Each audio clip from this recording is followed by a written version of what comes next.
Of the month of January 2024.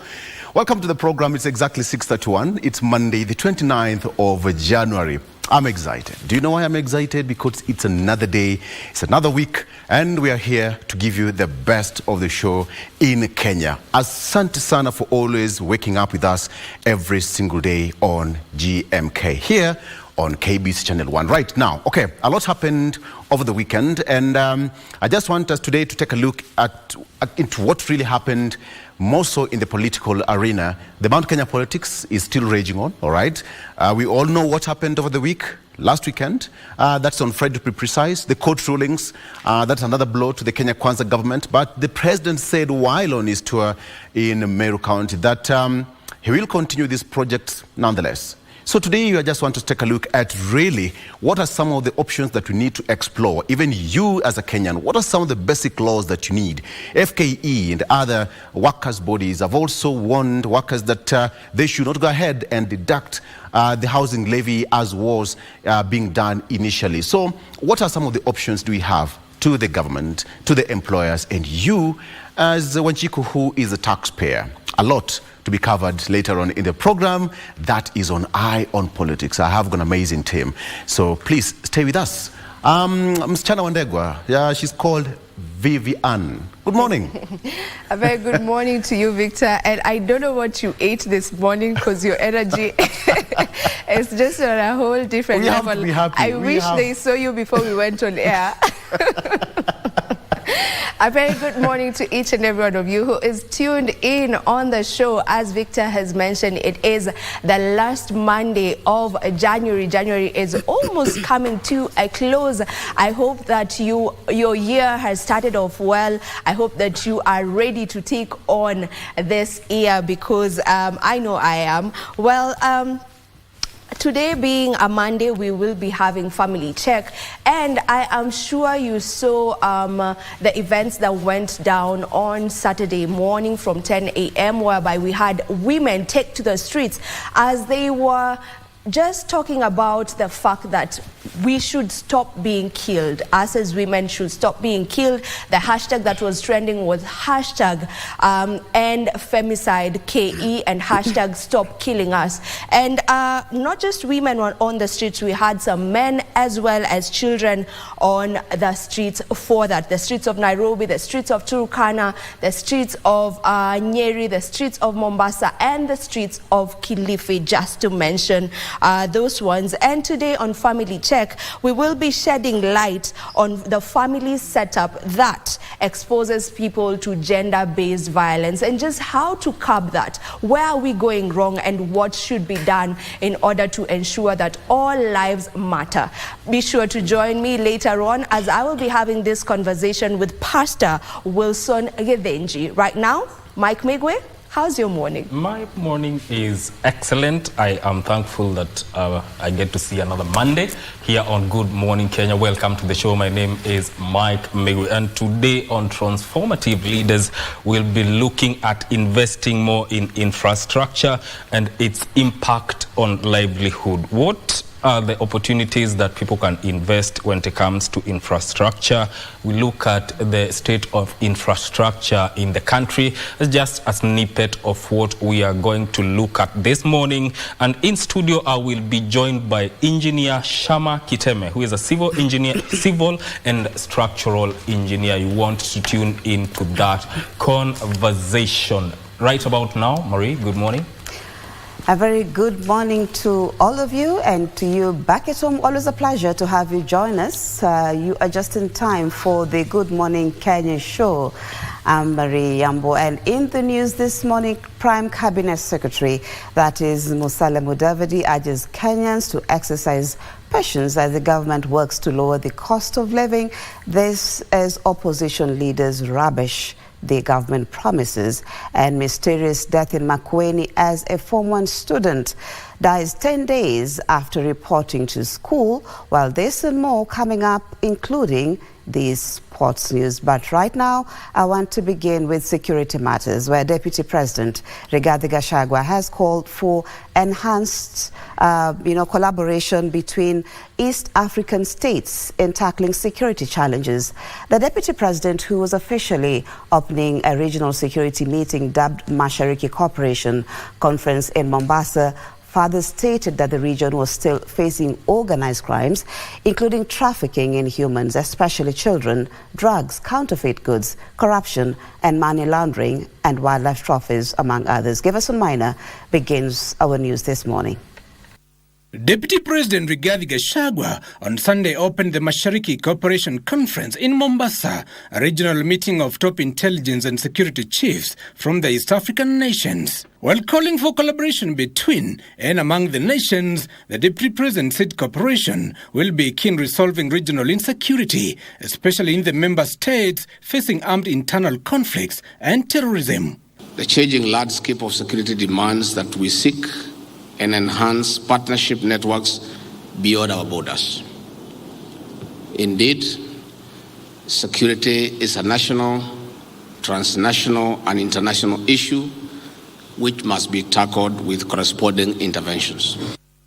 As he called the security chiefs to share real-time intelligence, the DP stated that the armed conflicts are among other issues fueled by illegal trade in weapons across the borders, while terrorism and religious extremism were taking root due to radicalization.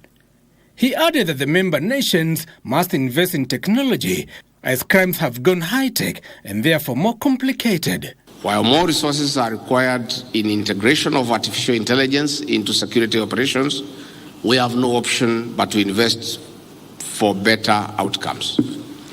With advancing technology, we must be armed with highly innovative infrastructure for tracing, tracking, and monitoring potential threats for early elimination and prevention. As our collective security is only as strong as the weakest link in our region, in our regional chain, hence the challenges we face demand a collective response from us. If not adequately addressed, the DP held that insecurity challenges continue to threaten national development agendas for socio-economic transformation towards a prosperous Africa. Africa is without doubt the continent of the 21st century. But insecurity, if not strategically and decisively tackled, may derail the vision of transforming the lives of our people. Giverson Minor. Now, President William Ruto left the country for an official visit to Rome, Italy, to participate in the Italy-Africa Summit. Now, the State House spokesperson Hussein Mohammed says the two-day conference is aimed at strengthening ties and collaboration between Africa and Italy, while at the same time presenting the country's strategic plan aimed at reviewing its approach to the African continent. Now, the agenda of the summit covers diverse areas of cooperation, among them food security, culture, and education. 20 African heads of states and government are attending the summit.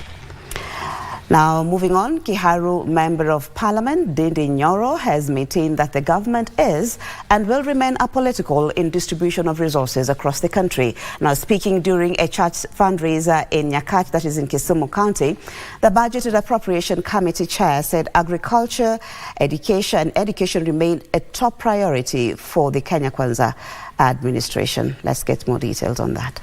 Lawmaker Ndindi Nyoro has allayed fears that some regions may be starved of development. Speaking in Nyakach, Kisumu County, Nyoro said the government is working to make Kenya food secure. Sisi hatubagui mwa Kenya. Kama ni ugawaji wa pesa ya budget, vile tunagawa ya kaunti zingine zote, ndio tunagawa katika kaunti zile zingine zote. Pesa tunagawia all the 47 counties. We look at Kenyans as all deserving Kenyans, kwa sababu wa Kenya wote wanalipa kodi. Nyoro spoke even as a debate rages over the Mount Kenya succession plan.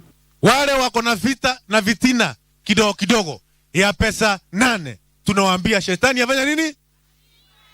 Wafanyie wananchi kazi. Wako na kazi mingi ya kufanyia wananchi. The Mbeere North MP said Parliament will soon legislate the affordable housing bill to make it immune to litigation. Pale mbungeni tarehe 13 tutakuwa katika mstari wa mbele kutengeneza sheria sawasawa, sheria ambayo itakuwa constitutional, na tunapongeza kamati ya housing na kamati ya finance. This comes as a section of politicians allied to Azimio vowed to frustrate the bill.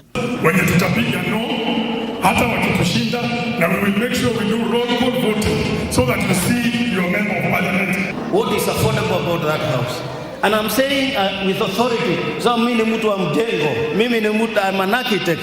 There is nothing affordable about those houses. The leaders were speaking in Limuru during a fundraiser for a church perimeter wall.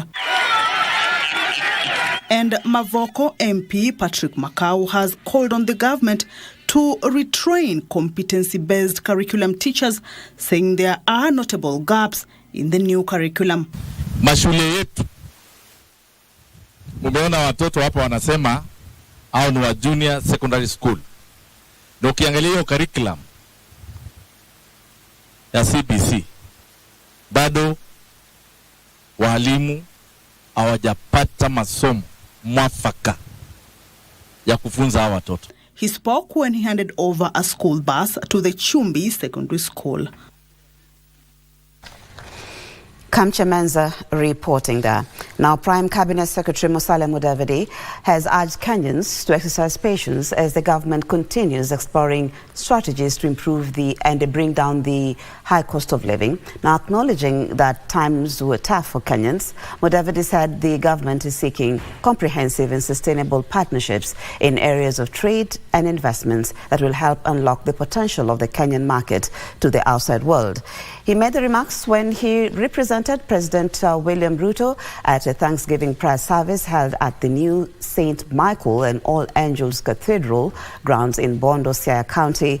He was accompanied by ICT and the Digital Economy Cabinet Secretary, that is Eliud Owalo, and a host of other leaders. Earlier, the Prime Cabinet Secretary officially opened the ACK Trinity Church house in Bondo Town and presided over a fundraiser for the same. Mnaona vile ya kutoka kwa shimo, you find out how to get out of there. It means that we are all alive to what is happening. And I can tell you that we are going to work through the difficult times, and you will see the difference. This, again, nasema muniangalie vizuri, you shall see it.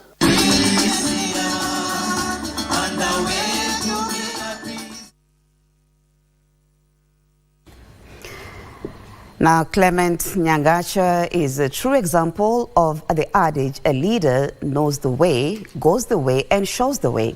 Now, for more than 25 years, his unique teaching techniques have inspired students to trust him and excel in the academics, as close interactions earn him the moniker Headmistress. But why Headmistress? Sarafina Robi with more.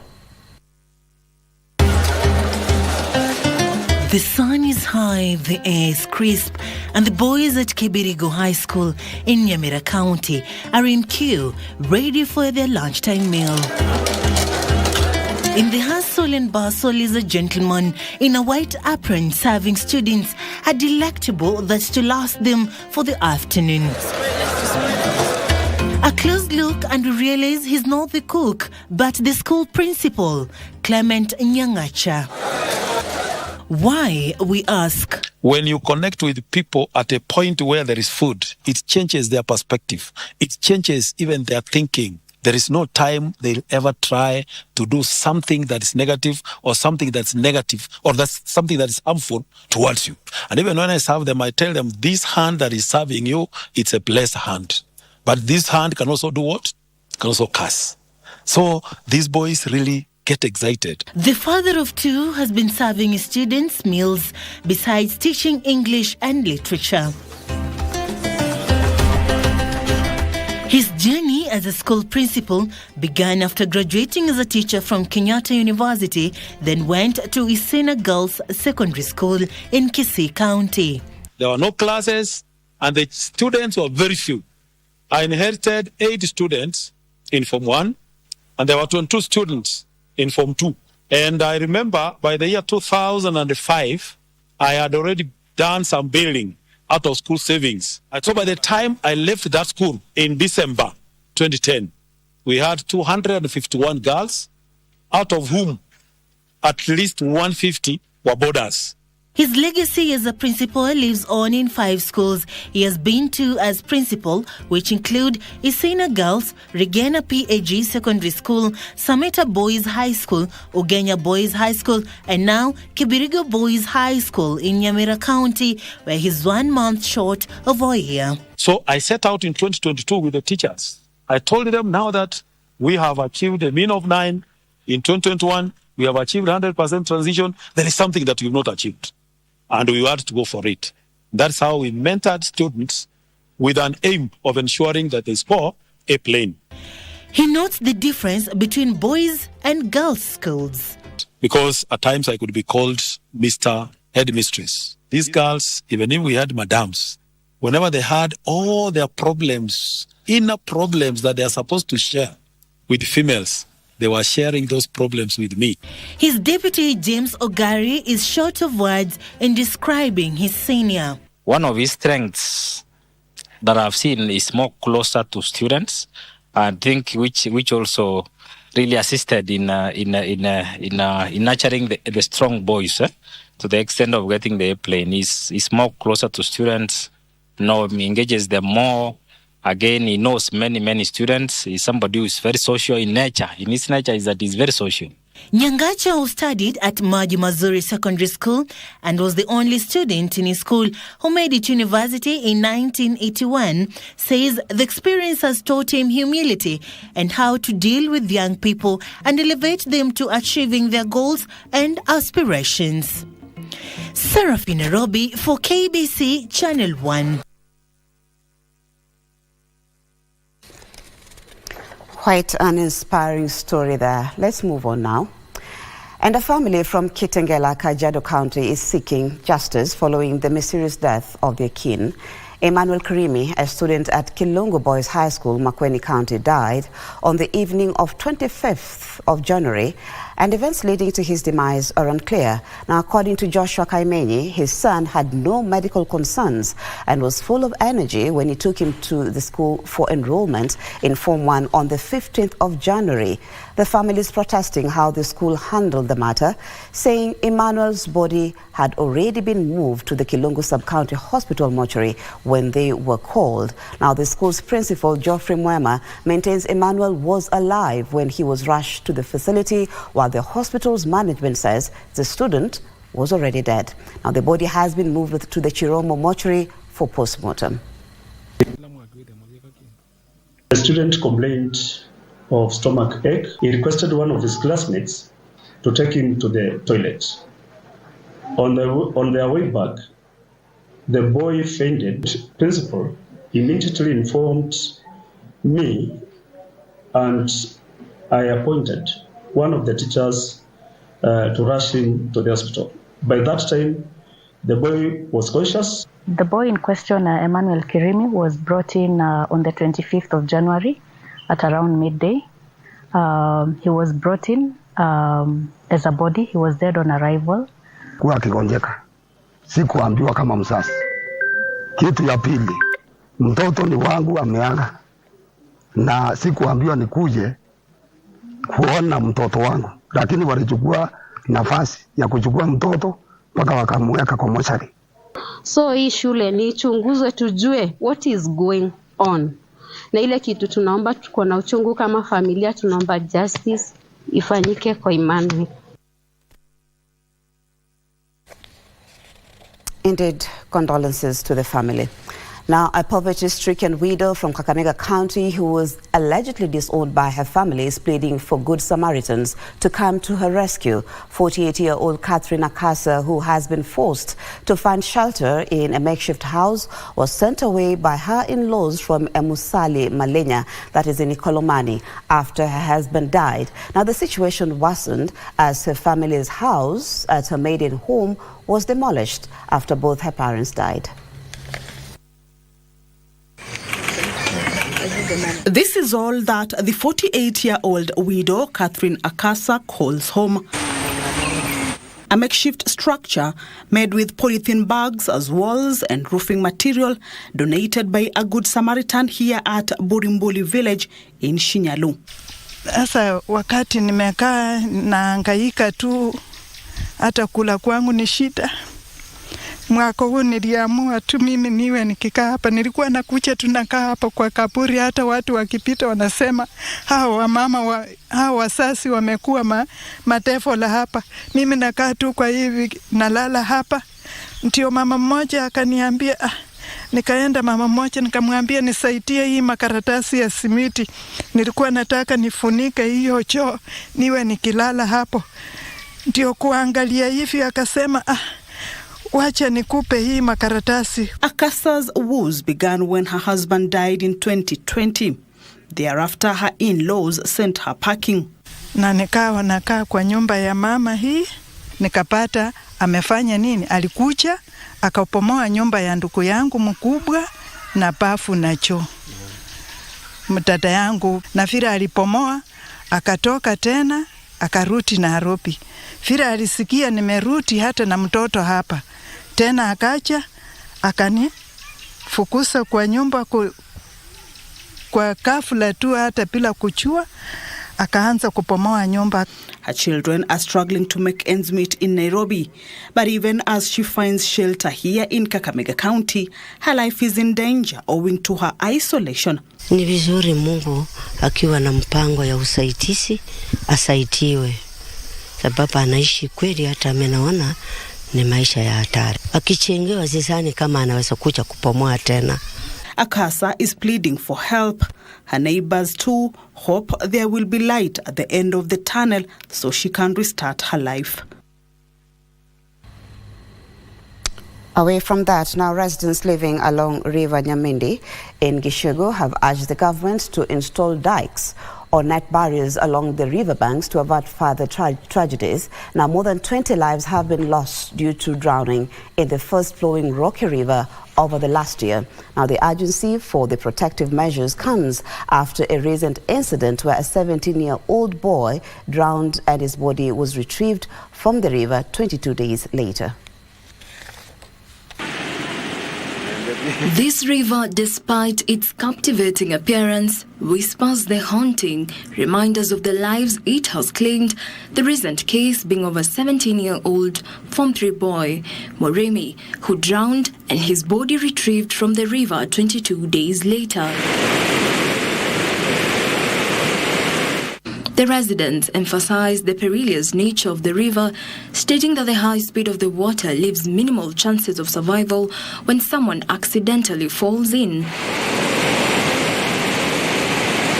Nimekuwa kwa hii area miaka mingi na hii mto Nyamindi imekuwa tisho, kidonda sugu. Watoto wanaanguka, watu wengi wanaanguka, wanabebwa na maji, wanapelekwa nayo na tujasaidiki. Some bodies, they note, have never been recovered, leaving families in perpetual agony. Muda kama sasa wa miezi 6, mwaka mmoja, tunaweza pata watu kama 15, 20 wamebebwa na maji na wengine wanapotelea kabisa, hatuwapati.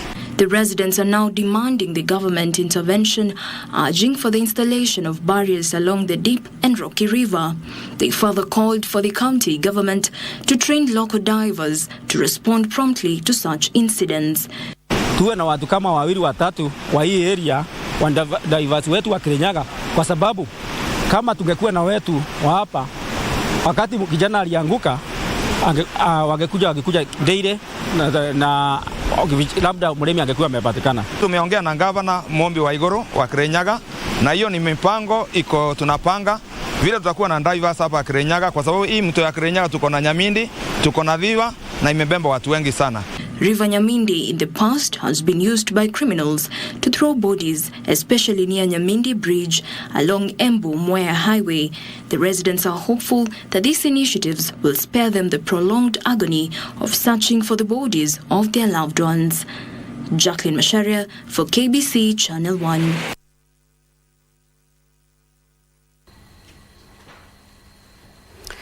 Thank you, Jacqueline Macharia, for that report. Now let's go to Kakamega, where a fighter bull belonging to Kakamega Senator, that is Boni Halwale, attacked and killed its caretaker. 47-year-old Kizito Moi Amukune, who was an employee of the Kakamega Senator, died from injuries after being attacked by the fighter bull in the senator's homestead in Kakamega County. Now, Senator Halwale regretted the incident, saying the late Kizito Moi Amukune had been the caretaker of the fighter bulls for over 20 years.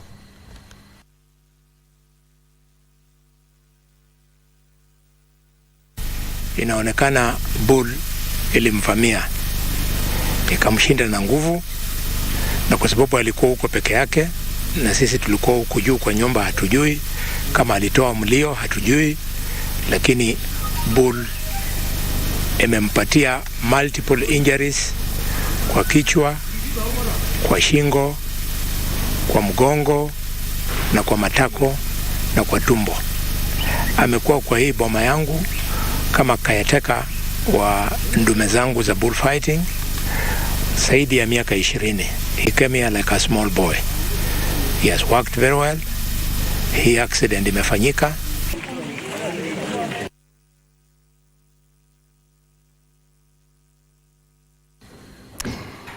Very sad indeed. Now to matters education, where Kenyans have been urged to support vulnerable children to access education as a way of giving hope to the underprivileged in society. Now the call was made in separate events in Laikipia and Trans Nzoia counties, where well-wishers joined hands to sponsor the education of bright students from vulnerable families.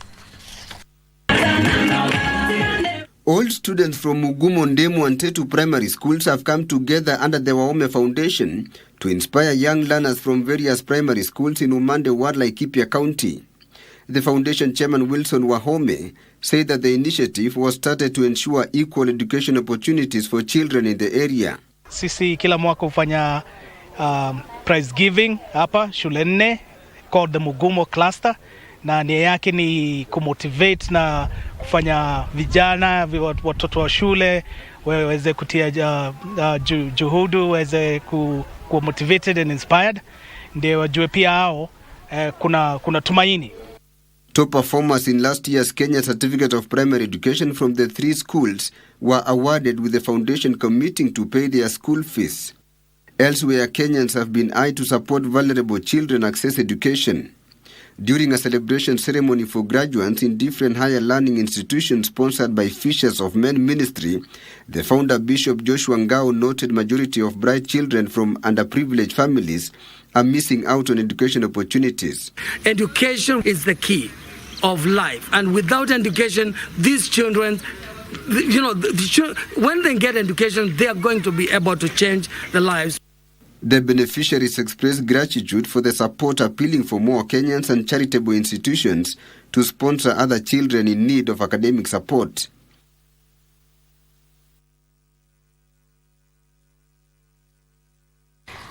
And that story by Tilio Marco takes us to sports now, where Thierry Neuville celebrated his 20th World Rally win at the Rally Monte Carlo, banking a perfect score of 30 points alongside co-driver Martin Wedage.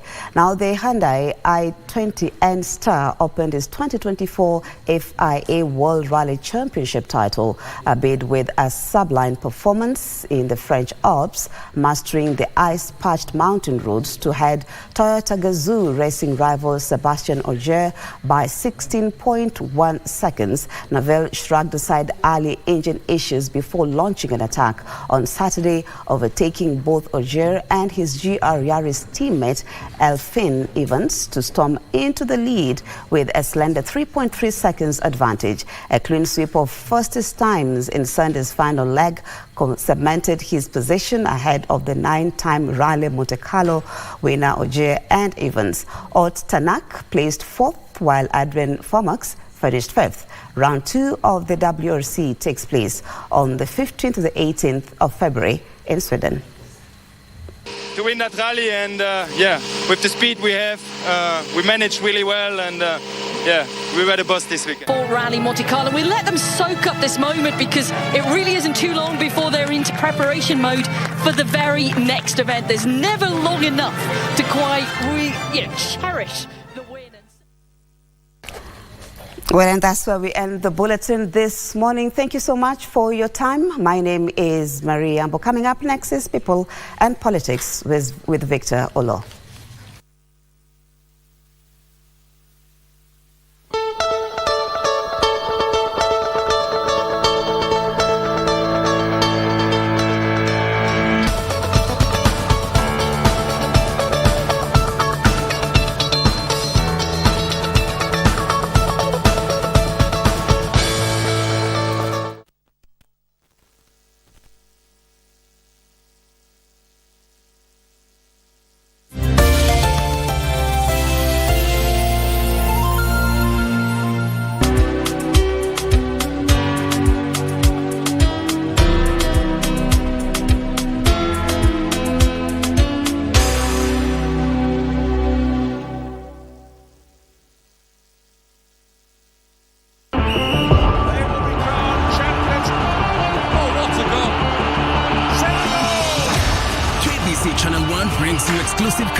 From Saturday 13th January to Sunday 11th February 2024, Côte d'Ivoire is the battleground for 24 teams fighting to lift the prestigious trophy. Who will be crowned kings of the African football?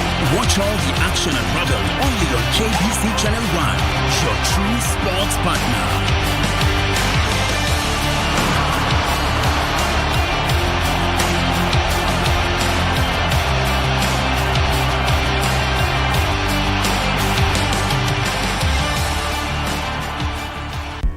KBC Channel 1 magazine programs strive to disseminate news and information. Welcome to happening in the world of entertainment and achievements of individuals navigating through life. Be part of the intelligent conversation about KBC Channel 1. Related to the interest of Kenyan public on various subjects of national importance. Keeping you up to date with the latest tech news, challenges, and remarkable stories of individuals with disabilities. And you have a say. Our magazine programs empower communities with words for conversations and a common language to approach the world. For your infotainment needs, we have a great range of programs.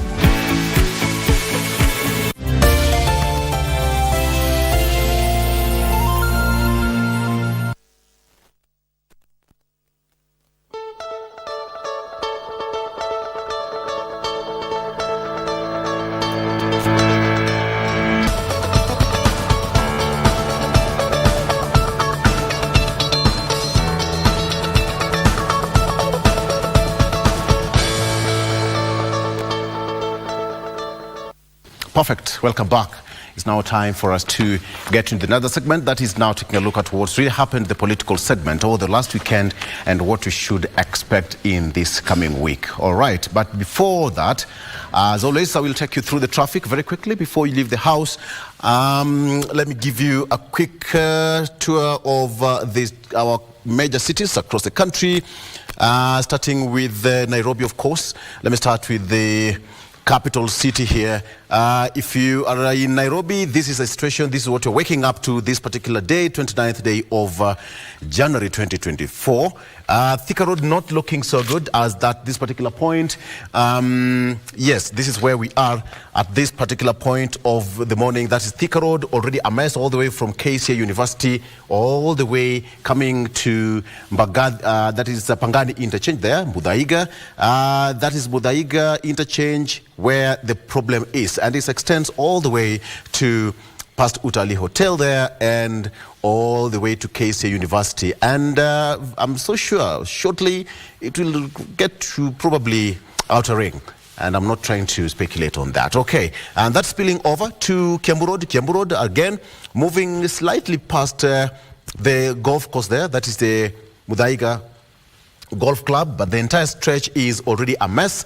And after that, coming to Globe Roundabout is moving pretty fine. That is past Ngara and ultimately into the CBD. How about the other side of Limuru Road? Limuru Road also not so bad.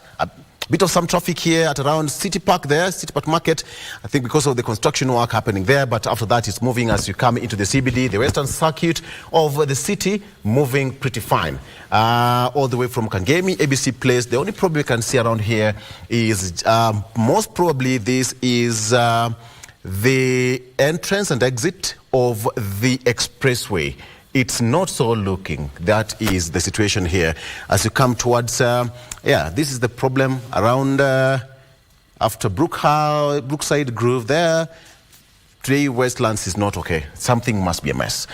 Yes, this is the exit and entrance of the expressway causing that traffic. After that, everything is moving pretty fine. Now, the problem is around today, James Gishuru, as you come from ABC Place, James Gishuru coming all the way to Loving Shopping Center, that's Lovington Green, traffic both sides. So if you can get an alternative route, well and good. After that, coming all the way to Ngong Road. How is Ngong Road? Watu Ngong, good morning. Not so good today. Ngong Road is a mess all the way from past Jamhuri Showground. That's where the traffic starts today. Jamhuri Showground all the way to the Junction Mall. After that is also packed bumper to bumper towards RFU. That is Impala Club there. A mess today. Ngong Road, yes, something must be happening on that route. After that, everything is okay. Langata Road, Mombasa Road, so far so good. That is Nairobi. Very quickly, let's move to Mombasa. Mombasa, good morning. After this is New Nyali Bridge, again, bumper to bumper. I think today Kenyans are out and about pretty early. That's the way it's supposed to be. Mombasa, New Nyali Bridge is a mess. As you go towards Malindi Road, not so okay. Past Kongowea, that's lights there. Kongowea Market all the way from Nyali Road now, the entire stretch moving fine as we head towards Bamburi, etc., etc. Mombasa, good morning. The Makupa Causeway, one of the blessings to Mombasa residents and, of course, Kenyans at large. Makupa Causeway, moving pretty fine as you come to the CBD. And finally, you know where we're headed, at the Likoni Ferry there. Traffic experienced on both sides of the crossing channel. This is where we are at this particular point. The crossing channel is not that good. It's a mess on both ends. So we're waiting to see what really is happening at the Likoni Ferry Channel. Watu Mombasa, asante sana. Let's head over to Kisumu City. Kisumu, good morning. An incident happened in Kisumu yesterday, and I don't think that is the best way to go. A person was dragged from the hospital and lynched just right outside the Kisumu Jaramogi Oginga Odinga Referral Hospital on suspicion of being a mugger and also being suspected of killing a woman. That's not the right way to go. All right. Dragging somebody from hospital and lynching him was not the right way. Okay, Kisumu, good morning. Traffic in the CBD looking pretty fine so far. All the way Kakamega Road coming into the CBD, so far so good. Outside towards the international airport again, iko sawa. Outside heading towards Ahero, kila kitu iko shwari today in Kisumu. And yes, that is just that. Introducing my guest this particular morning, I have got the Deputy Governor representing the great people of Mayakos. Masaku. Why is it called Masaku, Deputy Governor? Why Masaku? Why not Machakos? Where did the name come from, Masaku? That was one of the great leaders in the region. Really? Yes. That's history for us today. Yes, and again, there is also an history behind. Yes. Which also led later to become the first founding city, capital city of the Republic of Kenya. Masaku. Yes. I need to go back to my history books. Yes. All right, good morning, good to see you. Morning and Happy New Year. Happy New Year, good to see you once again. Thank you. Very well, I'm still expecting Gabriel Kagombe, Member of Parliament, Gatundu South, joining me shortly, as well as Lawrence Mpuru of Tigania East. Mheshimiwa, let's start with the front page of the People Daily. People Daily here on the magic wall, Ruto, the bulldozer. That is on the front page of the People Daily. Ruto, the bulldozer. That is on the front page of the People Daily. Explainer here, bruised by a string of losses in court battles, President has vowed to use fiat in the rush to implement his grand plan.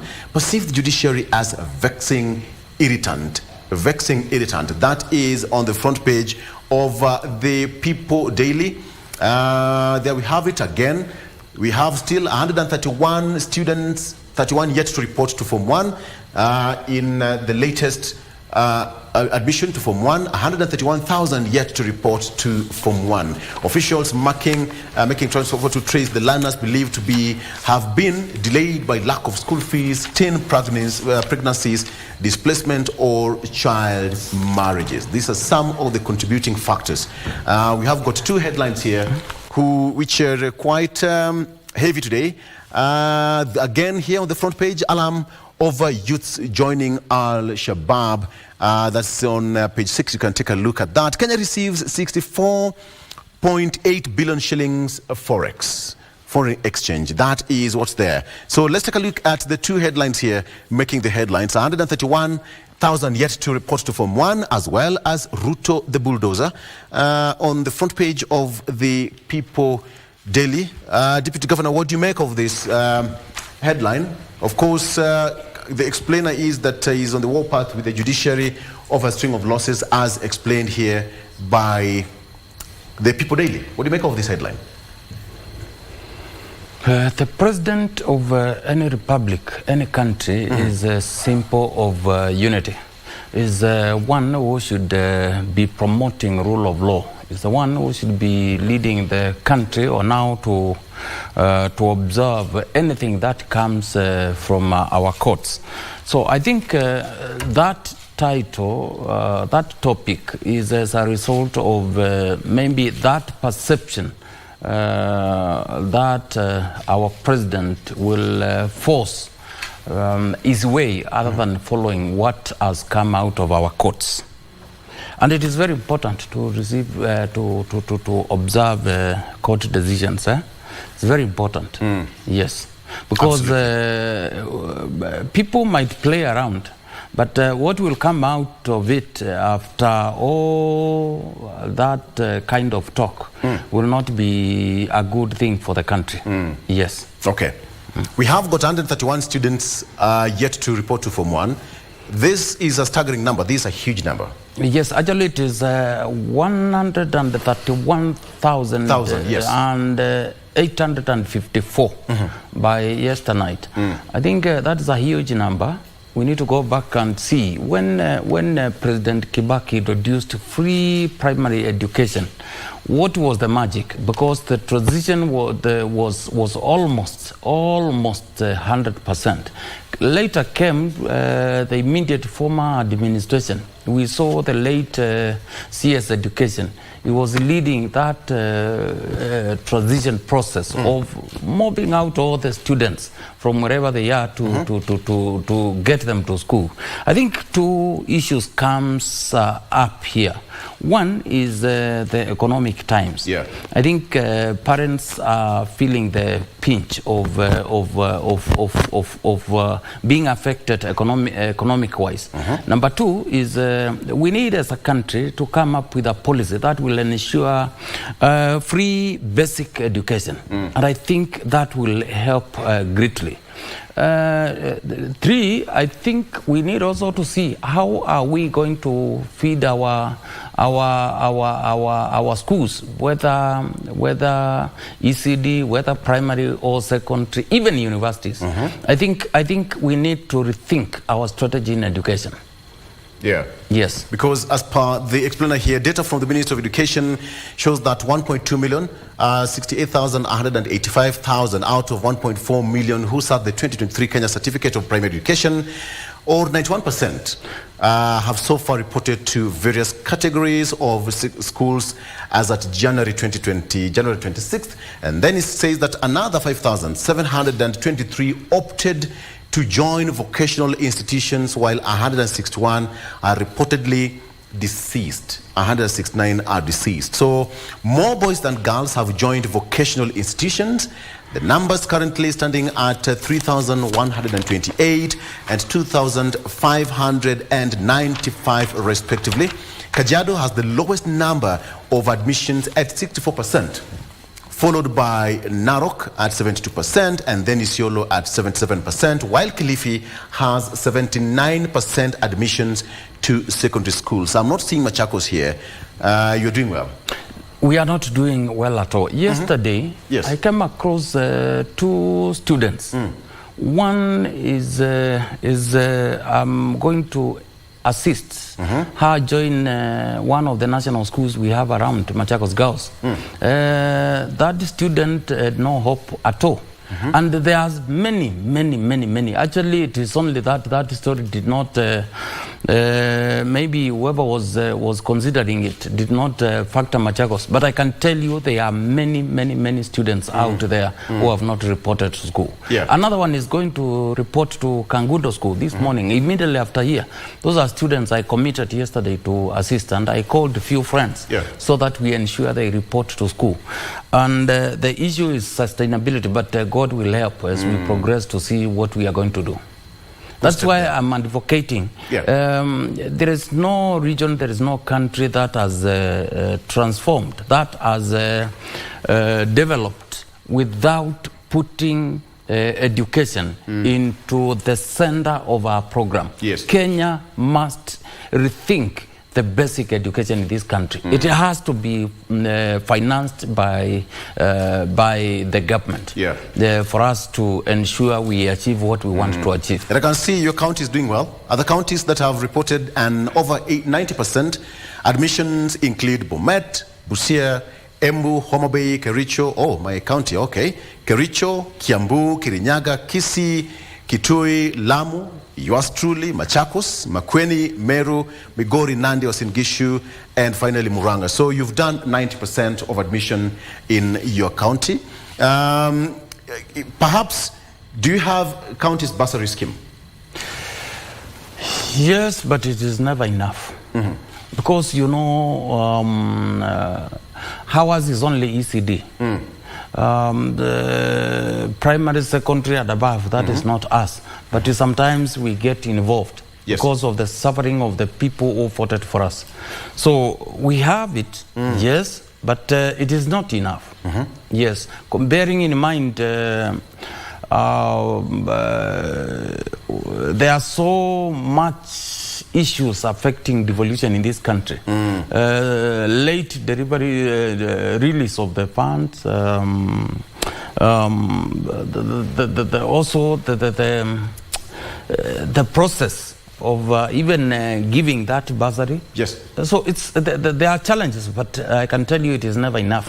That's why I'm saying this issue of National Government Constituencies Development Fund, the issue of GAF, of our county MPs, the issue of county bursary schemes should be collapsed and this thing taken up by the national government. We have one system because sometimes it is misused. How am I saying it is misused? Sometimes somebody might secure a county bursary fund. The same person secures another for GAF, another one secures for NGCDF. So when we have one system, and sometimes Higher Education Loans Board, the same person could be also be gaining. How it happens, I don't know how it happens. But if we have one system where we know from ECD all the way to bachelors at the university, we have education which is free, 100% free. I think this country will be on the road to transformation. Yes. But I'm also looking at the process and how cumbersome it may get, because even members of parliament saying that they're also struggling to get the correct students in terms of application, going through the list and all that.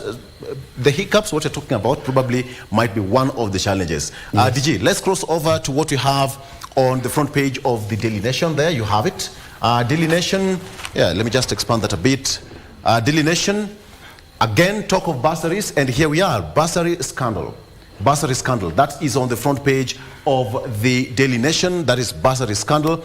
Shattered dreams as students missing classes for the third week now. Again captured here. And the story says that MPs have received 10 billion shillings CDF money amid questions about the criteria for allocating education bursaries. The same question I've asked you. And now with many poor students who posted impressive scores in the Kenya Certificate of Primary Education exams, unable to join Form 1 after missing out on scholarships.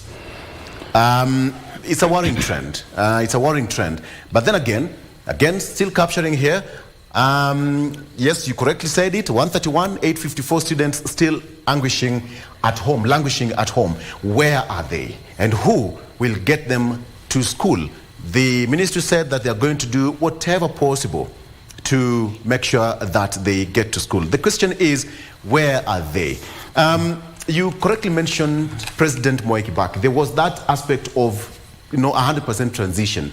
So what has taken a nosedive in as far as transition from one step to the next? What's really ailing the education sector? Our policies. There are partners here. They need to work closely to ensure the success of education in Kenya. We have the government on one side. We have other education players, which are the teachers. We have parents. We have our pupils or students. They need to work together. We need also other investors within education sector. They need to work as a team and transform this country. We were doing so well, but along the way, I don't know what is happening. We seem not to be moving, because we remember before the last year, before we transitioned to this new administration, education was doing so well. The late Professor Magoha was moving all over the country, and the Minister of Education was working hand in hand with the teachers, with parents, with even Minister of Interior. And that process was a success. Do you see that nowadays? We only see press releases. But even as you urge parents to take students to school, we are not considering the economic times. You remember, almost week in, week out, we are seeing new taxation regime, and we don't hear increase in even basic pay of our people. How do you expect them to do shopping for their pupils, for their students, and take them to school? We are not considering the economic times in this country. And that's why I go to my first point, that we must rethink education strategy in Kenya for us to set this country to transformation path. You have been a member of parliament. Yes. What's the difference way back then during your time and now in terms of distribution of bursaries? What has changed? The law is very clear. You need to, for example, at constituency level, you need to move from every location. And before that, you need to have done mobilization. Mobilization through the administration, through the local announcements, through the local leadership. And you do it in an open way. I don't think some people do that because of vested interests. So I think since we have an agency that has been handling bursaries in this country, that is Higher Education Loans Board, we can draw their expertise and the expertise from the constituency level, and even these county bursary schemes. We come up with one scheme that will ensure quality education and quality financing of our education in this country. Yes. Okay. Okay, let's over to, if you have a copy of Daily Nation there, front page we have got number 22. Yes. On the front page, the list of the number of selected students to secondary schools and number admitted to secondary schools, and then not yet reported. Let's scroll down to 22, that's where Machakos is. Yes. Machakos says that the number of students that were selected to join secondary school in Machakos stands at 43,170. You got it right? Number 22, yes, on the Daily Vision. Yes, I see. Number 22, and then so far, how many have reported? Number admitted to secondary schools stands in Machakos at 40,173. So there is a missing number of students standing at 2,997. So that is where it is. Allow me to ask you, in your capacity, without going to the Ministry of Education, what are you going to do to get this number to school? Because we all know that these people must get to school as a county. Through our governor, we are engaging first the administrators.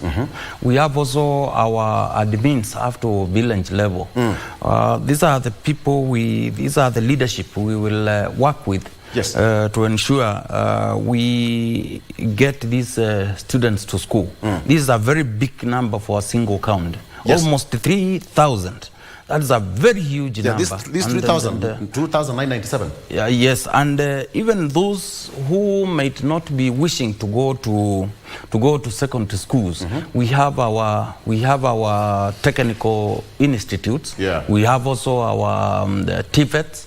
So we are working with the administration to ensure we save the future of these young ones. Very good. All right. There we have it. So counties queried over suspect 3 billion shilling salary payments. That is counties queried, that is by control of budget, Nyakango there. State agencies sack 202 civil servants over fake papers. Public Service Commission reveals that workers exposed in an audit last year used bogus education credentials to secure jobs and promotions. A majority of those sacked were in 3 state agencies. You can take a look at what we have there. Against the front page, there's a tragedy that happened in the home of Senator Halwale, where bull goes worker to death, and the senator was queried by the police, and he said that he's been with the caretaker for more than 23 years. When he was just a young man, I think at the age of 20-something, and when he passed on at the age of 46. So he's been with the senator for over 23 years. And yes, that's a story that is still developing out there. All right, very quickly, on the front page of The Standard, again still on the front page of The Standard, Deputy Governor rushed to trace 130,000 Form 1 students. Still on the front page of The Standard here.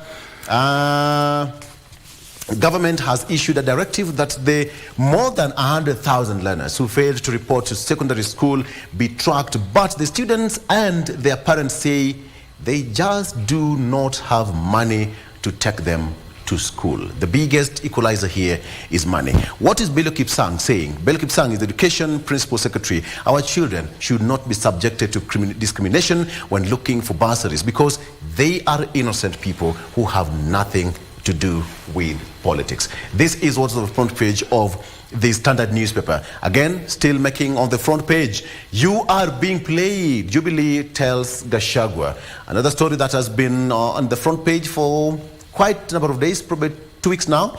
You are being played, Jubilee tells Gachagua. We'll take a look at that, what is trending. And this is why yes, before we take a break, twins sold at birth, reunited by TikTok, seek answers. Let's take a break. We'll be right back with more after this. Stay with us.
Are you a talented artist? Or are you passionate about a topic you want to discuss?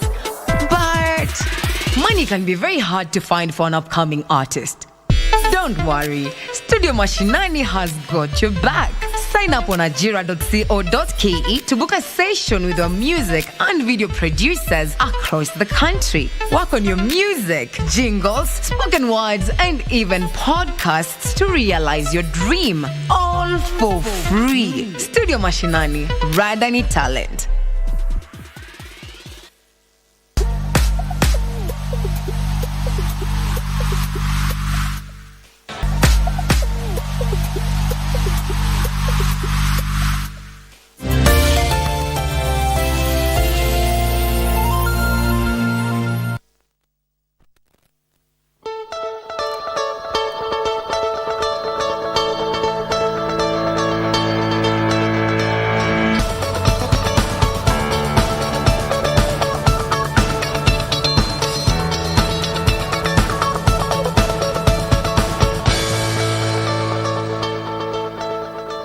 How just do it. Karibu sana. All right. Very quickly before we get to the political segment, let me take you through the front page of the BBC. We have BBC here. 3 U.S. troops killed in Middle East. Drone attack. That is what's on the front page of the BBC here. U.S. drone attack. 3 U.S. troops killed in a drone strike on U.S. base in Middle East. That's the map and the geographical illustration of what really happened. The attack base was named by U.S. officials as Tower 22. The 3 U.S. troops have been killed and dozens injured in a drone attack on a U.S. base near Jordan's border with Syria. U.S. President Joe Biden said the attack was carried out by quote-unquote radical Iran-backed militant groups, adding that they shall respond. It is the first time that a strike has killed U.S. troops in the region. That is since Hamas' October 7th attack on Israel. So Jordan says that the attack took place in Syria, not inside Jordan. So I think that's part of the clarification. Very quickly. And finally, on France 24, French government prepares to head off quote-unquote siege of Paris planned by agricultural unions. That is what we have here.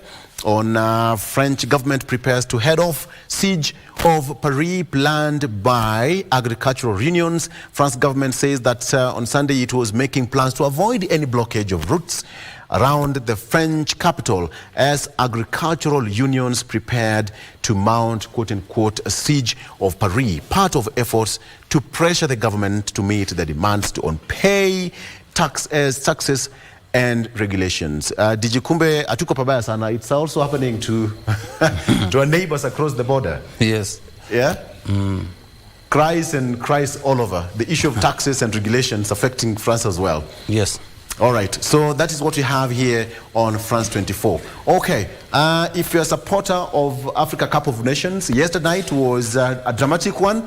Nobody saw it coming that Egypt was going to lose. Akina Mo Salah, they were going to lose. All right.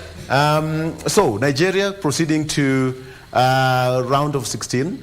It's quite interesting there as it is, and yeah, they're going. It's going to be interesting because as at yesterday, DR Congo, Batuba Congo beat Akina Salah. Come on, this thing is acting. Okay.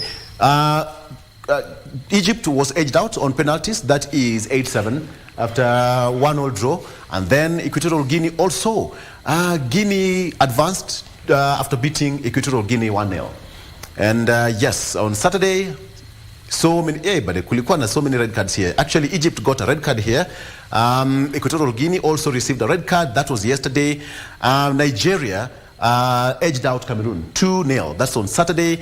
Angola proceeded actually 3-0. That's on Saturday. And today, another mouth-watering matches lined up for you. Cape Verde today at 20:00 hours against Mauritania. And finally, Senegal and Ivory Coast. Now, these are two big giants going to battle it out today. That is, have got Senegal and Ivory Coast. I don't know who. This is going to be the last game of the night. That's at around 11. There we go. Ivory Coast and yes, Senegal is going to be an interesting one. Where are you putting your mouth on? You know where to get the whole action. AFCON Eco KBC. That is where you're going to get all the matches. All right, latest one. You can take a look at your favorite website for latest updates, but where you're going to get the correct and direct action is here on KBC Channel 1. All right? All right.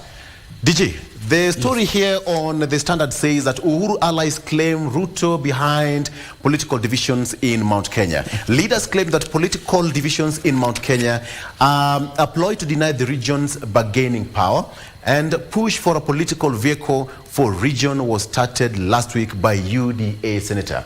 But before we get into that, there is this story on the front page of the People on the Star. Kalonzo's 2027 plan to oust Ruto. That's on the front page of the Star. It's not on the magic wall here. Azimio Co-Principal cobbling together a think tank to power his campaigns. That is on the front page of the Star newspaper. Perhaps we can just give you, take a look at what we have on the hard copy. That is Kalonzo's 2027 plan to oust Ruto. There you have it. Looking pensively. Is always very keen. So Azimio Co-Principal cobbling together a think tank to power his campaigns. You had a parliamentary group meeting a week or so ago.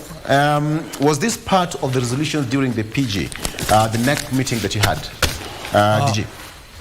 Yes, and I attended. The only thing I will tell you, it is not Kalonzo's the idea. It is his followers from across the country who are working around the clock to ensure, as a party, we produce the next head of state, and we are very much serious about this. We are seeing, because of the gaps, because of the happenings in our country, we are producing an alternative. Someone who is going to transform this country to better. Remember, of all those, what was achieved under President Kibaki, remember he was Kibaki's deputy. So ours is a competent leader to lead transforming this country from where it is. All right. Yes. And according to the paper, he said that he is going full throttle. This time around, looking for blessings of Raila Odinga and Uhuru Kenyatta. If they do, fine. If they don't, we are still on. In any case, who blessed the current president? Who blessed the fourth president of the Republic of Kenya? So if they come along, we say thank you and we say hallelujah. If they don't, we are also ready.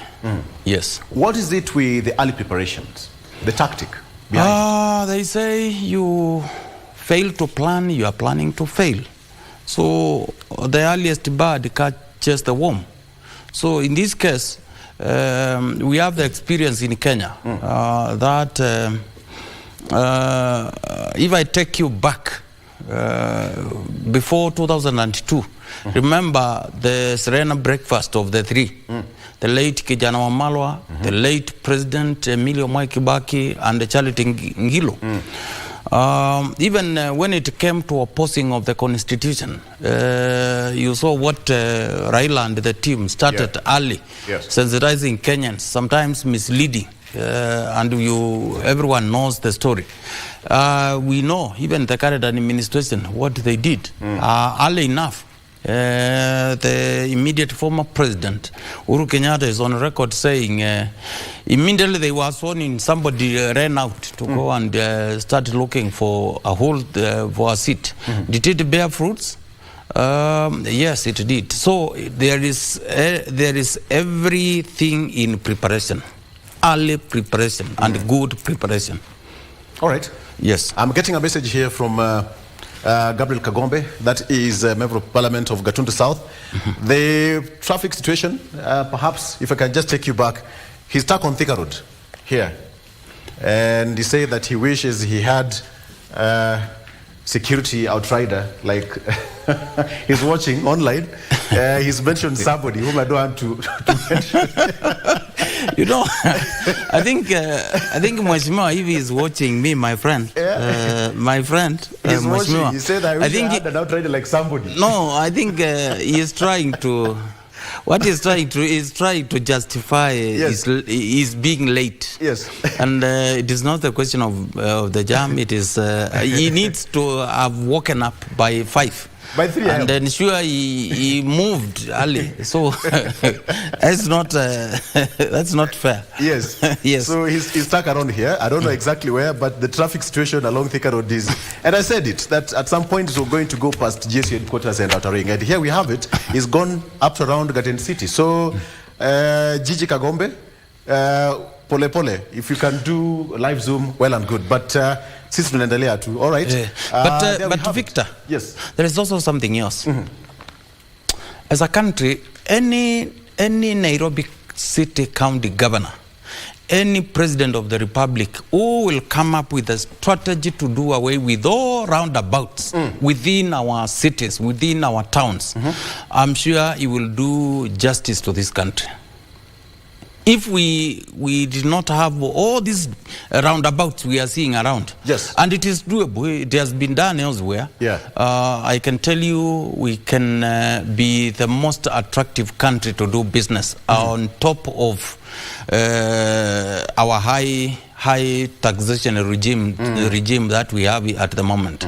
Yes. If you see the kind of economic losses which are brought about by these jams, I think it is something that calls for the country's policy of doing away with our roundabouts. You're right, because look at Thika Road. Yes. A majority of Kenyans are coming all the way from this side, and these are people burning time on the traffic. This is what we have. And most likely those are the economic productive citizens who are stuck there. So I think we should not be having those jams, in my view. And talk of the roundabout, do you know we have the biggest roundabout in East Africa? That is Globe Roundabout. It's the biggest in East Africa, as per the records. Yes. The biggest roundabout in East Africa, Globe. Yes. If we do away with those roundabouts, such that there is flow all through, even we will triple, double our economy as a country. Yes. I hope CS Murkomen is listening to this, because he also said that soon we'll start to have toll stations across some major highways across the country. And I wish the high taxation regime we have currently was going to first, education. Second, doing away with these roundabouts. Education. You can imagine. Yes, you can imagine you are stuck in an ambulance in that kind of scenario. It's not a health thing economic wise. Yes. But you are defending people on Thika Road, but to Mombasa Road, heading to Machakos. Somebody said that you can actually put avocado here and slide all the way to Machakos because it's smooth. All right, on a lighter note though. Yes. Okay, so coming back to what we have here. Again, the political match that is happening right now in the country. You said it's not too early to talk about. And I know, as politicians, time is of the essence. And the moment you plan, that is how you're going to hit your jackpot. Now, Uhuru allies claim that truth to behind political divisions in Mount Kenya. Leaders claim that political divisions in Mount Kenya are ploy to deny the region's bargaining power and push for political vehicle for region was started last week by UDA Senator. What is Mark Mwenje saying here? MP Mark Mwenje said that I'll get to that, what Mark Mwenje said exactly. But when you talk about Mount Kenya politics, what do you read out of this? We have got two sons of the mountain, that is Ndindi Nyoro, and the deputy president called them two sons of the mountain. I would say there's something called, in international relations, we call Russian roulette. Now, you have a gun, but instead of aiming where you are supposed to aim, you aim at yourself. I think this is Kenya Kwanza politics, which I think they need not to blame either any of the former or current president. I think people expected miracles immediately this administration came to power. But But that miracle was not forthcoming. Instead, they are seeing things they did not expect. Stored development projects. I've also had a high rate of sacking from senior government officials from the government. We have also seen deteriorating agriculture from Mount Kenya and elsewhere in the Republic, actually. Why am I saying this? We have coffee. We were told we will have reforms that will lead to high yields. In Machakos, 5 sub-counties grow coffee. This actually, it is the county government of Machakos that is aiding them. We have not seen much from the national government as it was promised. We are also seeing the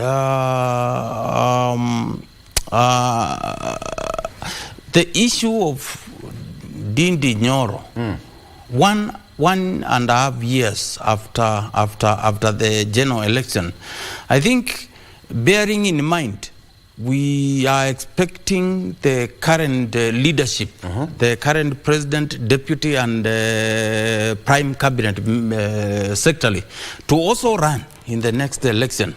We do not expect what we are seeing. That must have a different aunt, not the person we are seeing coming up. That is just the lead. We know behind, we know politics, how it is played. And I don't think that is health for the Mount Kenya, because that is to divide the region. There could also be something else. Somebody, you know, in politics, you can sleep and wake up a different thing from the one you left by the time you are going to sleep. There could also be national politics at play, that we did not get what we wanted. So wait a minute. This time round, we need our own vehicle, so that whoever we will negotiate with, either to support us or we support him or her, we will agree and write down something that is legal and deposit it with the registrar of political parties, as it's the requirement of the law. Because why? We were promised this. This is what we got, the opposite. We were promised this. We did not get anything. So in this case, there are so much at play, and not only Mount Kenya, but across the country, because people could have been duped into voting for. It could be even the president, it could be a governor, it could be an MCA. So when you see people reorganizing themselves, maybe most likely is a kind of a betrayal. Yes.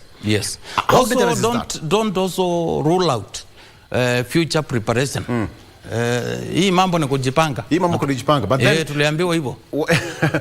How will it play out in 2027? Because when you have got 2 sons of the mountain, in any other party, I've not heard Wiper, Kalonzo Musyoka having an opposition within the party.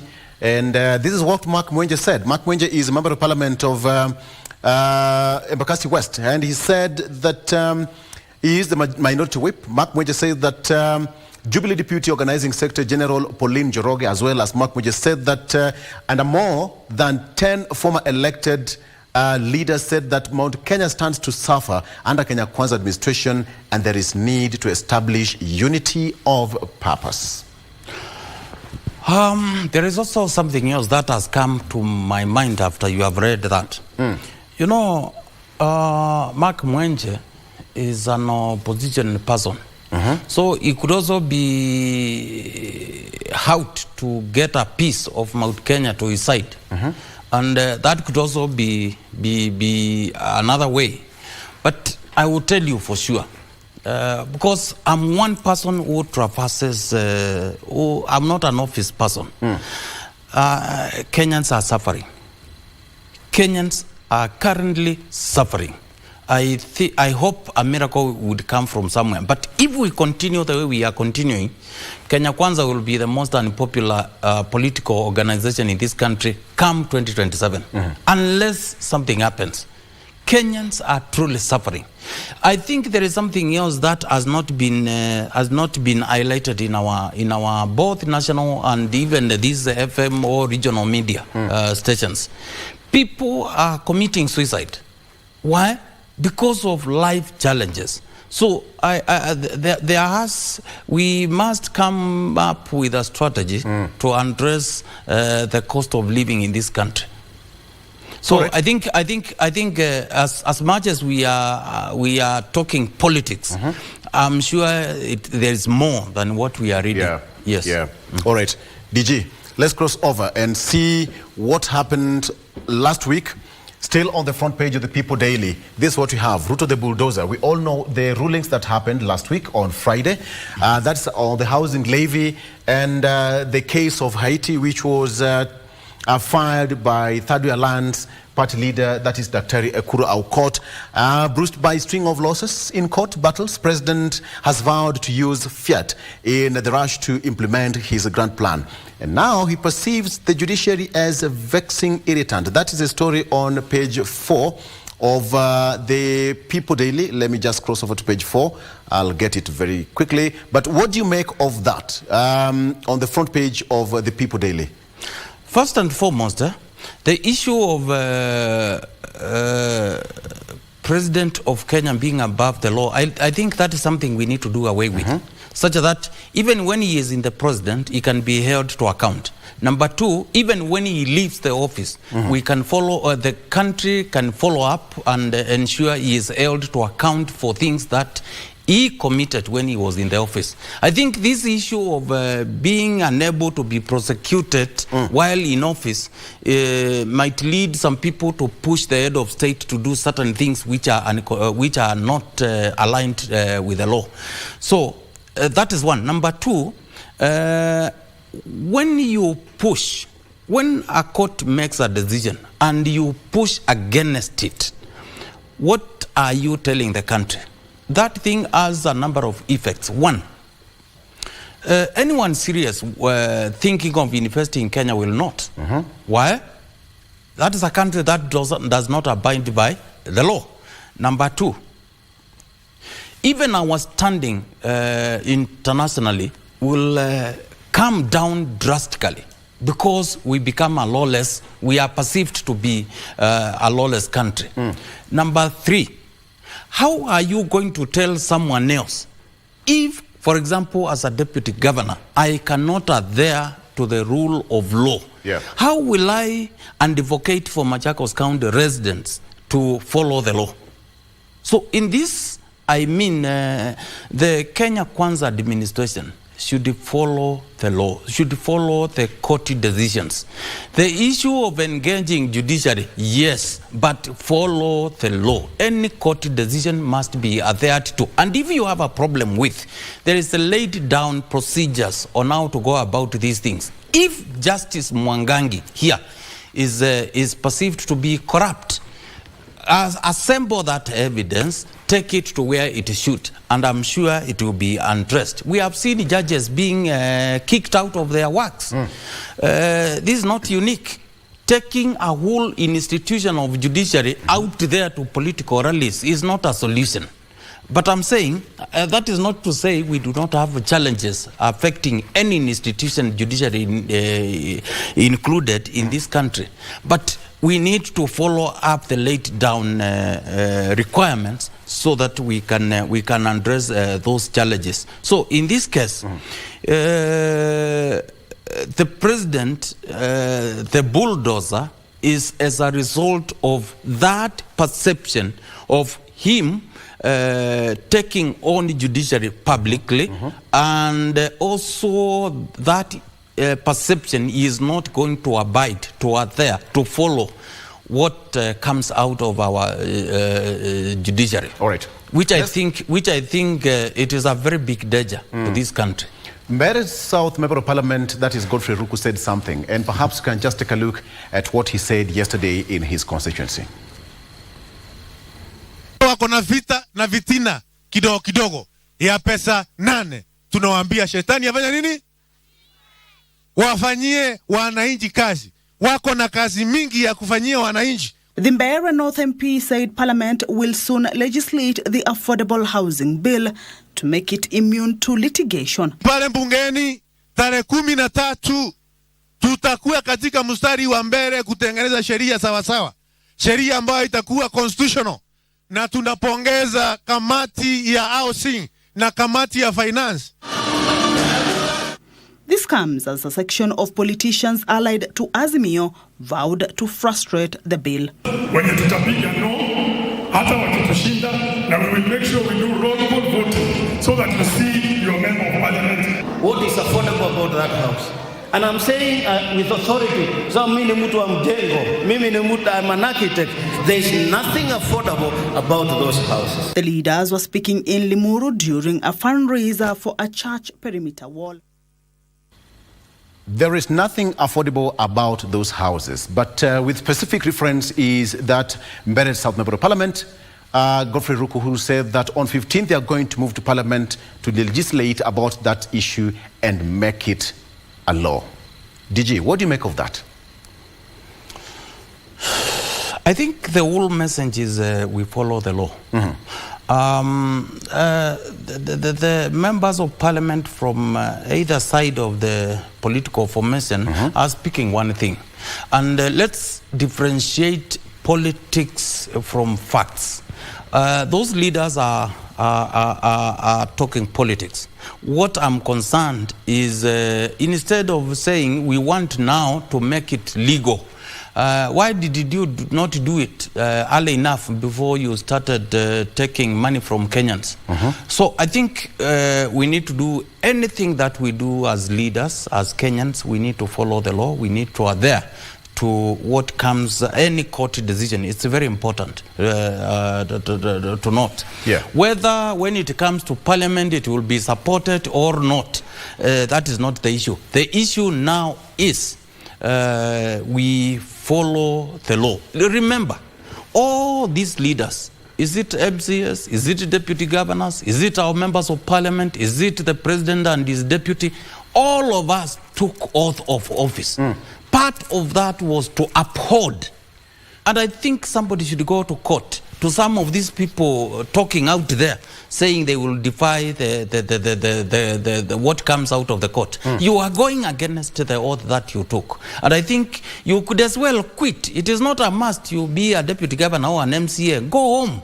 There are so many Kenyans who can lead this country. Yeah. So in this case, let's respect our institutions. We found them here. We should improve them, not to start fighting them.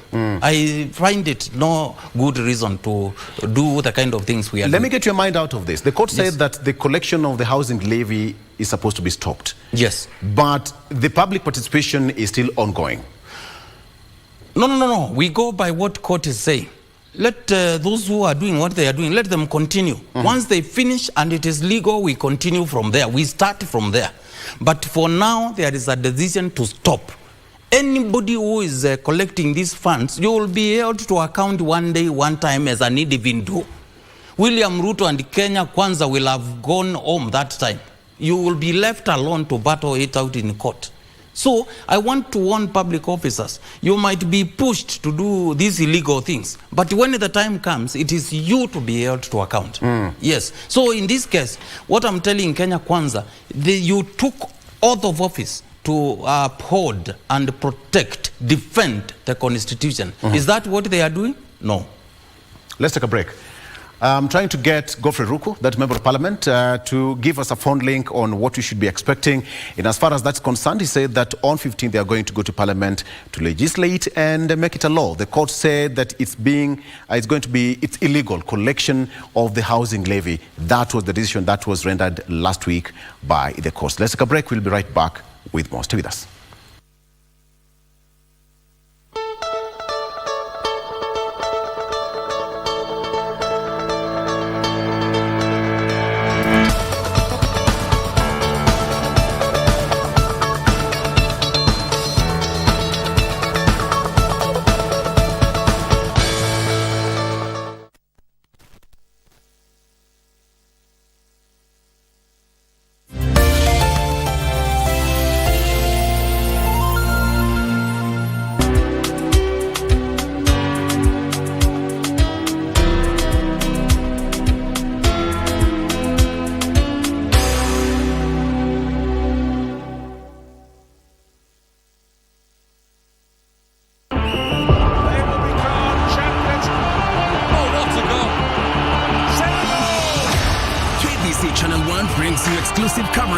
2023 Africa Cup of Nations. From Saturday 13th January to Sunday 11th February 2024, Cote d'Ivoire is the battleground for 24 teams fighting to lift the prestigious trophy.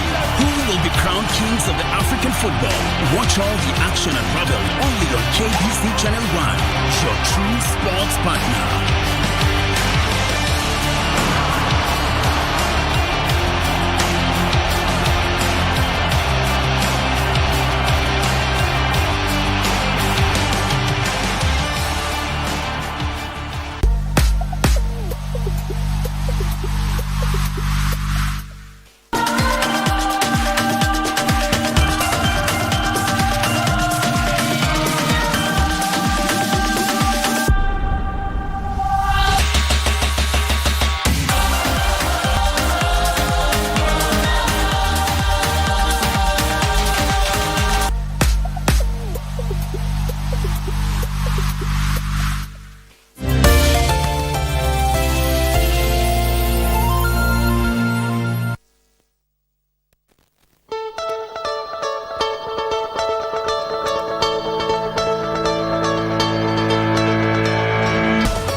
All right, facing a litany of cases that are in court, two already determined, and now some of them have been declared illegal. But then now the court said that there are certain procedures that have to be followed. We are talking about the issue of courts and the rule of law. Deputy Governor Machakos, Francis Mongangi, here in studio. Today is Man-to-Man Monday, all right? Man-to-Man Monday. Okay, so according to the People Daily, Ruto determined to have his way at all costs despite orders, and sources paint President as a man who gives little attention to advice from allies, most of whom he considers quote-unquote junior politicians.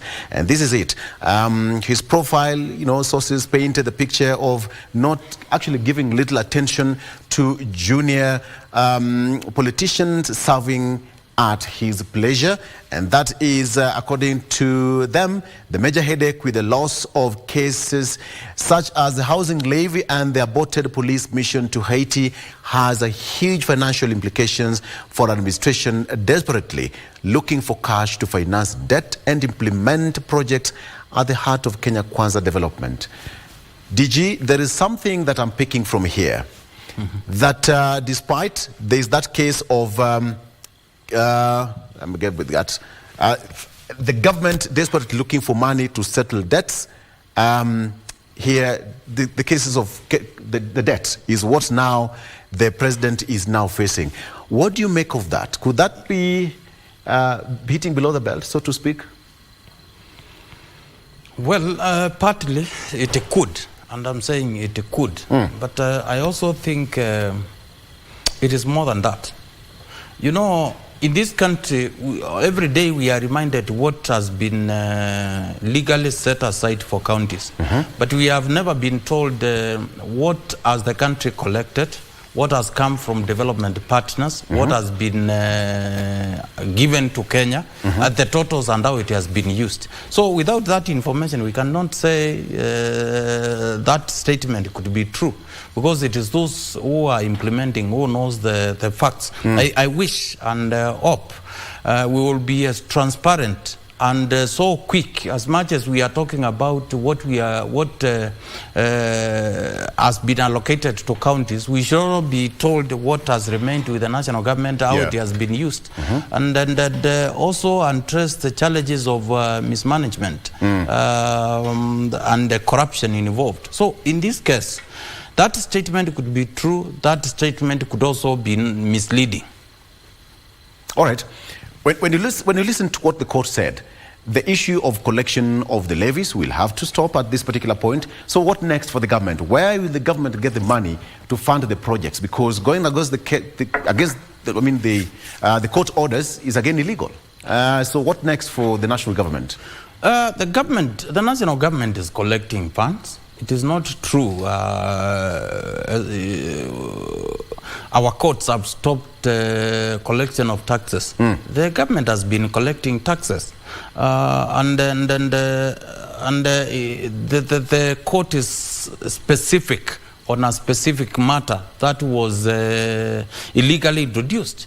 So in this case, I don't think there is any effects. The only thing that we are saying, we do everything as the law dictates. And I think that is what some people have a problem with. We have to live with it. Yes, because it is the law. Yes. Why would be the president missing such kind of cases, losing? We have got Solicitor General here, we have got Attorney General here, the chief government legal advisors. Do you think they are letting the president, the king is naked? Let me just say, the king is naked.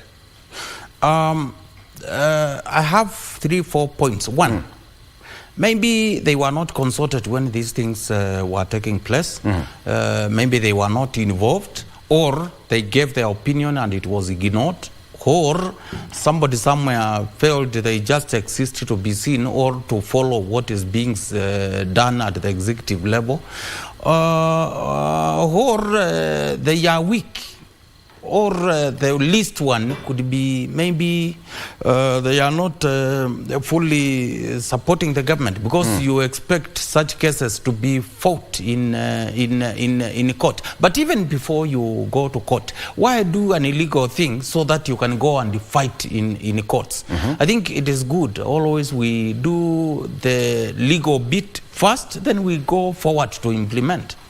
Yeah. Yes. Let me get your mind. What do you really see moving forward? Because now we have government that must run, projects to be fulfilled, and here we have got litany of court cases. What do you see? What I'm seeing is we go back to our constitution. We make sure we follow it. We are there to court decisions. And then it is not true that our country cannot run because of the housing levy. Housing levy is an item that was introduced the other day. And what the court is saying, please ensure this thing is legal. Being legal, it means we know who is administering. We know how much is being collected. We know what is being built where. We know how many Kenyans are engaged. We understand what is happening in this case, as opposed to the money is being collected and it is only a few people who know how this public money is being used, who know how much is being collected. I think the court is just saying, be more transparent, be more accountable. And we need to adhere. There is nothing wrong with that. Let's adhere and we move forward. And going forward, let's adhere to the rule of the game. Yes. Do we have affordable housing taking place in Machakos County? There's land set for it, and we are still waiting. But we have private players who are doing great things across Machakos. That is not to mean we do not need this program in Machakos. No, Machakos residents are taxpayers. We need it, but it is yet to start. Yes. Okay. How will this really, make the political atmosphere for the Kenya Kwanza government? Litany of court cases, we have got court orders, and of course the president must also deliver his manifesto. How will this change the political atmosphere for him as an individual and for Kenya Kwanza generally? You not being the spokesperson for Kenya Kwanza, of course. I think I had an engagement with the current head of state. And the last time I dealt with him was I saw a leader who listens. I think he needs to retreat, because it is very dangerous for the head of state to publicly take on anybody or any institution, unless it is somebody they are competing politically at national stage. So I think in this case, as our father hold both opposition and those in government, I think I urge him to tread carefully the issue of taking on institutions which are under him. I think taking on judiciary is unwise decision at all. So I think going forward, let the Kenya Kwanza not be the first one in the history of this country to go the route of destruction, of not adhering to our constitution, not respecting court decisions. The only way out, let's follow the laid down procedures. There is nothing wrong with the government appealing for those court decisions. And if one court rules against you, you can move to the next. And if the next does not rule in favor of you, move to the higher one, up to all the way to Supreme Court. And I think all those stages, procedures, levels, I think they will produce what you want. But it is good you are there to the constitution and ensure that which you are doing, because you saw under the law to protect, to defend the constitution. You just do as such and go down in record as the person who served in whichever level of leadership, that when you are there, you respected court decisions. Yes. What is the ground saying? Kenyans are suffering. That is the message. Kenyans are seriously suffering. And I am speaking from experience point of view. I've had a lot of contact with our and engagement with the citizens, and I know truly Kenyans are suffering. All right. But we have hope. Perhaps what you can say, there's hope at the end of the day, right? Do you have hope? You are not so sure about having hope. I'm very much at this point. I'm very much hopeful. Okay. I know there could be. You know, Victor, there is something I will tell you. Any president, even put President William Ruto out of question. Any president has a lot of sources of information, and credible information for that matter. Yes. So I'm sure whatever we are discussing here, the head of state is fully aware, even more than we are speaking here. Yeah. And I urge the Kenya Kwanza administration and any leader in this country, I'm very optimistic of the future. I know as we move forward, things will not get worse. Things will improve. I am certain things will improve for the Kenyans. I'm reminded here to ask you: is there a problem in Kenya in Azimio? Is there a split in Azimio? I'm just getting that with the director here to ask you this specifically. Is there a split in Azimio? You know, in Azimio, I can only speak as a member of a party, Wiper. Yes. I'm too junior even within Wiper to speak on matters touching on the party. But I will tell you for sure one thing. The only thing, and as a person, this one I'm speaking on behalf of self, not even my son or my daughter or my wife, myself. I think we have a problem in decision making. Decision making here, I mean, you remember a certain leader, I will not tell you who, saying in public, our problem is you sit in boardrooms, you go a retreat, discussing who becomes your leader. We need to make this decision early so that our decision making is not something you delay until Kenyans are tired. You go make it 11th hour and already people have moved on. So I think the only problem, and it is not a problem, actually it is a challenge. I think it is about decision making. If that can be fixed, I think the better. The other thing is within Azimio is our parties, political parties. Please, let's strengthen our parties. There is nothing wrong with a very strong Wiper. There is extremely nothing wrong with having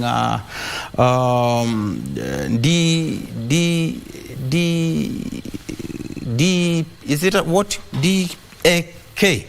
This of Eugene Wamalwa, a very strong party and also strong ODM.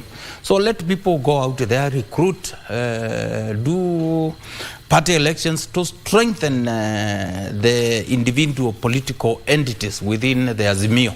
That is how we are going to have a very strong Azimio in the very near future. So Another challenge, I'm not in the know of it. But I know decision making is a challenge within. But it is allowed when so many political organizations come together. You expect that consultation to take a while. Yes. Yes. Is that threatening unity within Azimio? Because if decision making, as you correctly put it, decision making is where the problem is. You had a meeting a week or so ago. Yes. And do you speak from different quarters, or you speak as Azimio? Right now we can see, ODM leader Raila Odinga is traversing the country doing mobilization and registration, members registration. I don't know what is happening with Wiper. All parties within Azimio should be doing what Raila Odinga is doing. We need not to have a very strong brother and a very weak sister. We need a very strong sister, very strong brother, very strong father, very strong everybody. So I think everybody should be going that route. As Wiper, we are recruiting seriously. It is only that we are not maybe loud enough, but we are doing a lot on the ground. Is it happening? It is happening. I can tell you for sure it is happening. In our account we are doing it, and elsewhere, every member across the Republic is supposed to. We have already taken a position that is the way to go, and very soon you will see maybe our party leader and other national officials moving to different parts of this country to oversee that exercise. So we are keen and we are moving forward. In any case, your political party exists to one day form a government. How do you form a government if you just sit somewhere and you wait for the next election? That does not, that will not favor you. So I think we need to be aggressive. We need to move to the people and do what we are supposed to do, and that is party recruitment, party sensitization of our policies, and engaging Kenyans to hear their views on issues affecting them, so that we can sit as a party, we can come up with our own policies to address challenges facing this country and Kenyans. Yes. Perhaps, not diverge it too much. What are some of the resolutions you had during your last meeting as Wiper members? First, we discussed issues of national importance. Among them is still the issue of cost of living, because that is where so many Kenyans are even committing suicide. Yes. Those issues we discussed, and we also discussed on the current national policies by Kenya Kwanza government. We discussed where we think they are missing the point. Next, we also discussed issue touching of Kenya and our position within East Africa. Currently, almost every country has an issue with Kenya. And this issue, some of them are very serious.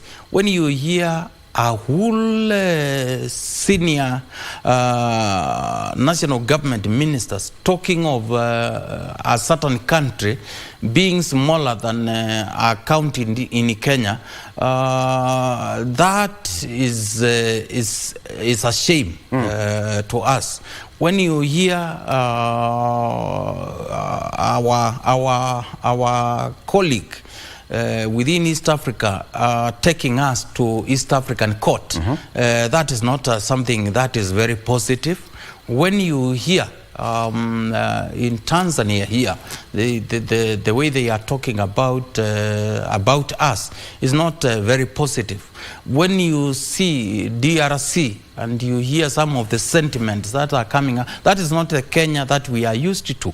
We are known to be the predominant, the domineering member, the member who leads the rest within East Africa and even Greater Lakes and even in the continent. Kenya is, as we speak now, our head of state is away in Europe, Italy specifically, and is going to speak speak on behalf of the continent on matters climate change. Kenya is a respected country. Now, when regionally we start to be seen as an hostile member, is not very good. So those are some of the things we discussed, bearing in mind our party leader has been foreign affairs minister, is somebody who has played a key role to mediate for peace amongst Greater Lakes and countries within East Africa, wherever there are conflicts. So we are concerned. Again, there is something I will tell you this morning. Kenyans drive the economy within East Africa. That is a fact. Go to any of these countries and you will find goods in those countries originate from Kenya.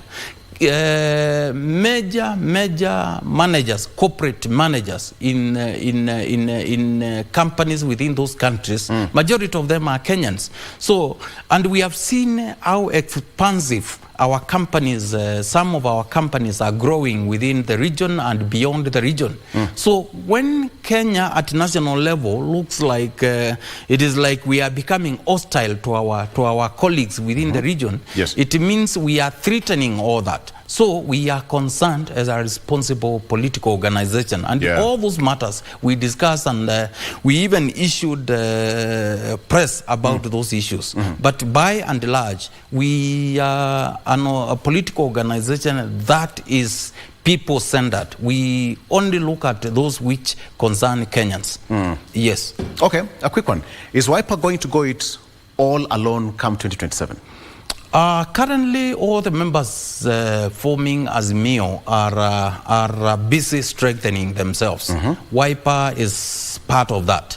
We are not going alone. What we are doing is to seek more partnerships. Any fallout within Kenya Kwanza are welcome to join us in Azimio so that we can transform this country together as a country. Yes. What's the rumors there? Running mate for Kalonzo Musyoka, Honorable? That is above me. Am I the one? But maybe. Maybe you, maybe my sister here, or that is a decision at that high level. I don't want to get into it. But one thing I know, whether it's Kalonzo or not Kalonzo, I would wish we have the next leader of this country, somebody who respects the law, somebody who is transformative, somebody who is going to listen to Kenyans, and somebody who is going to be for the Kenyans and Kenya first. Yes. Yes. All right. One, as we come to a close, DG, one of the directors here is asking me to comment on the issue of femicide. She's a lady sitting in the gallery, and I think this is so close to her heart. Perhaps I comment on the issue of femicide. A number of, we have the latest one, the 20-year-old, which is now across the media houses, and it's been in the headlines, whiny. The 20-year-old lady who was, first of all, according to the government pathologist, she was first strangled and then her body was decapitated. What do you make of that, DJ? First, I'm concerned. I'm equally concerned. Yes. Because killing, assassinating, or even bullying does not solve anything. Yes. What I heard is, as much as I'm empathizing and sympathizing with the situation, I'm urging Kenyans, whether men or women, to kindly respect each other. And I think parenting here comes to play.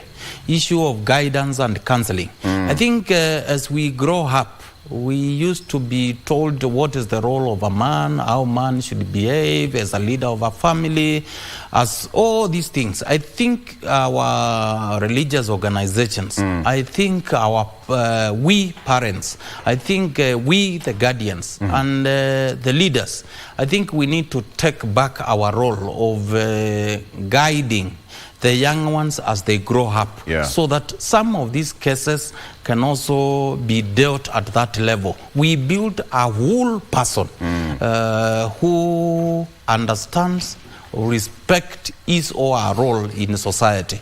And lastly, I think also the challenges that we are facing as a country, particularly economic challenges, are leading to people doing things which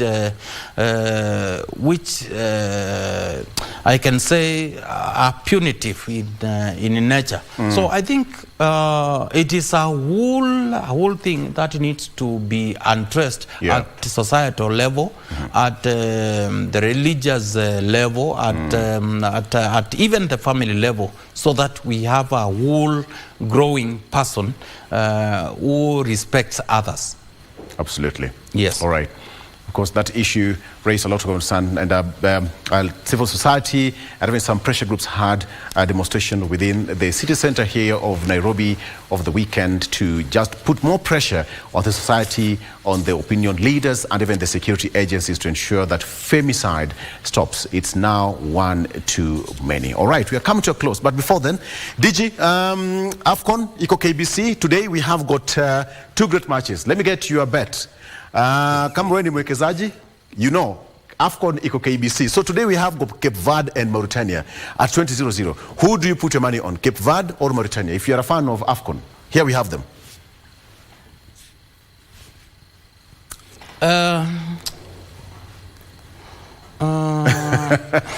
You're stuck there. I'm stuck. I wish Kenya was there. Because other than being we are still Kenyan, vouching for that. Other than being Kenyan, the next one now I become an African. Yes. So in this case, may the best team win. May the best team win. Yes. What about Senegal, Ivory Coast? Two big boys. Well, obviously Senegal is a little bit closer. So I wish them well. So you go with Senegal? I go with Senegal. All right. All right, so we are still waiting to see how it's going to be, you know, where you're going to get the whole action that is coming up later on in the day, AFCON Eco KBC. And I'm still getting that message of apology from France, that is Gabriel Kagombe. He said that he's stuck on traffic. That is on Thika Road, as well as Member of Parliament Lawrence Mpuru, who is Member of Parliament of Tigania East. All of them were traveling from their respective constituencies. By the way, Victor, that is very good. Yeah. If a whole national show, which is being watched all over the world, we have now known this morning we could not have two panelists as a result of a jam. I think that is very good for Kenya. That is what we want, so that we leaders, we also go through what others are going through, and in turn we will think for Kenya, act for Kenya, and bring policies that are going to address these challenges. Yes. All right. So this is what we have it. So the Thika Road, all of them were coming from their respective constituencies, and they're stuck on traffic. That is the situation we have here. And according to what you've said, DG, a lot needs to be done in as far as the traffic situation in the country is done. We'll try at some point and get the CS for transport, that is Murkomen Kipchumba, to just talk to us on what he thinks. All right, right about now, that is where we wrap it up on Good Morning Kenya. Thank you so much for joining us on the show. We are still getting apology from Lawrence Mpuru, Member of Parliament, Tigania East, as well as Gabriel Kagombe, Gatundu South, for not making it to the show. They have been here before, so we give it to them. But yes, Francis Mongambi, the Deputy Governor of Machakos, asante sana for being with us on the show. Today was Man to Man Monday. Up next is Mike Migwi, again with a man. Today we are going to talk about something else, from politics to church. What is he going to talk about? Stay with us. That is coming up shortly after this. Stay with us. Good morning.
Habari njema kutoka redio yako pendwa ya Ingo FM kwa wakazi na mashabiki wa Bungoma.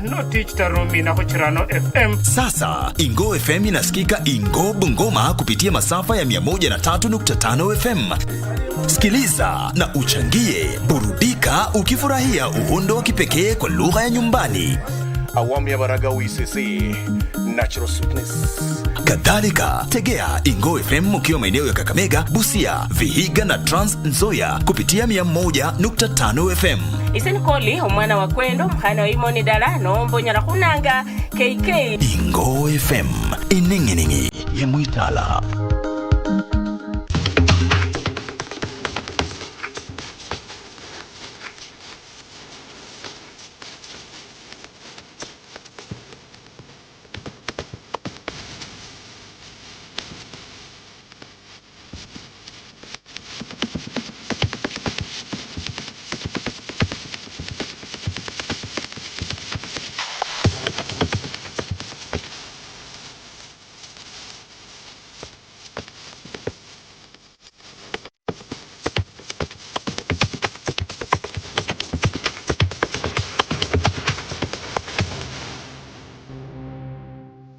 How to access KBC Online services via eCitizen. Step 1. On your web browser, search kbc.ecitizen.go.ke. Step 2.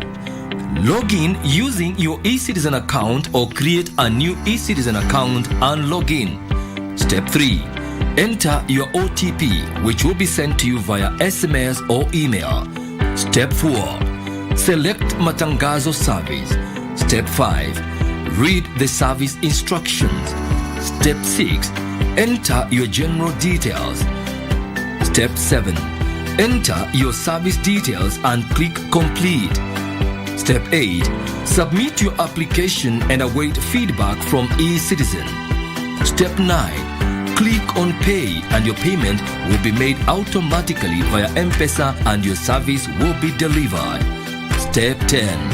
You will then receive an invoice to confirm your payment. For any assistance, reach us on email ecitizen@kbc.co.ke. Telephone number +254 20 22 41 896.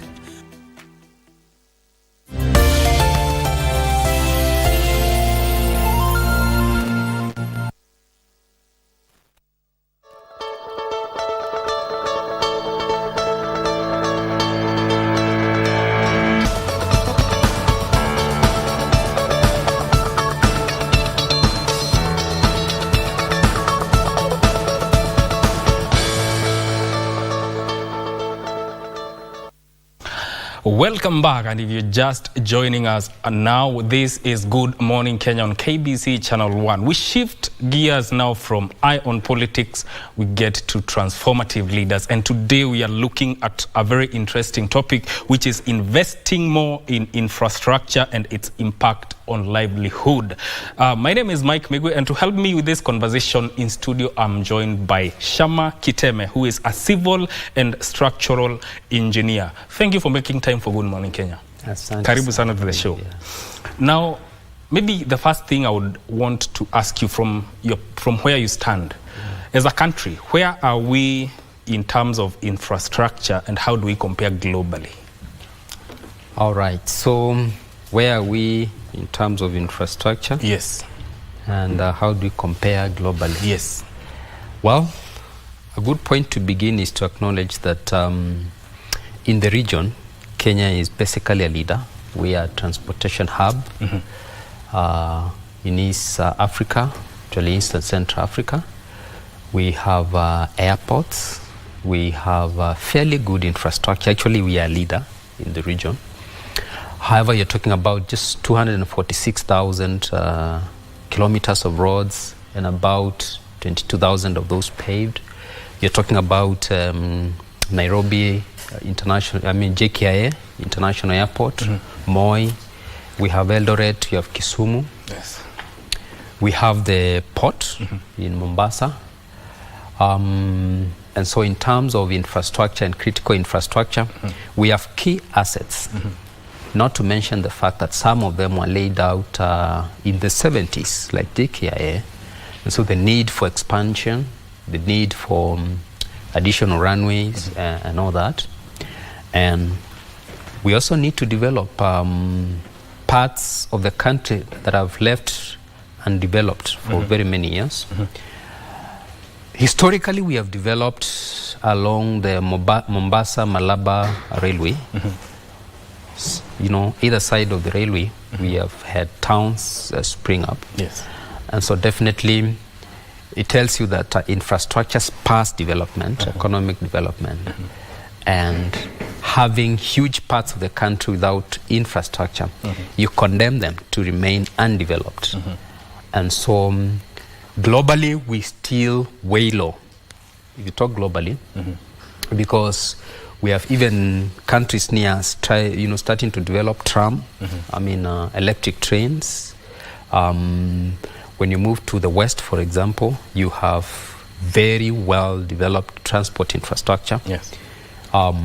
We have tubes, we have efficient means of mass transportation. And so we don't fare very well when you look at it globally. And that means on the positive side, there's a significant growth space that we can jump into as a country. And basically very exciting for me as an engineer, because this is a space that engineers we operate in. So yeah, regionally we are like a leader, and basically a leader because even we feed in Central Africa, they use our ports, they use our train to evacuate cargo, but globally still a lot needs to be done. Yes. Yeah. Which now brings us to the point, what is the importance of investing in infrastructure, and what will be the impact on the livelihood of the people? You definitely gain a lot when you invest in infrastructure. And I'll put it this way. Good infrastructure is actually can be a matter of life and death. Yeah. If you drive from here and about 160 kilometers, you are not in tarmac, and you're about 24 or 30 kilometers, like where I drive to my village. The 24 kilometers I drive on rough road,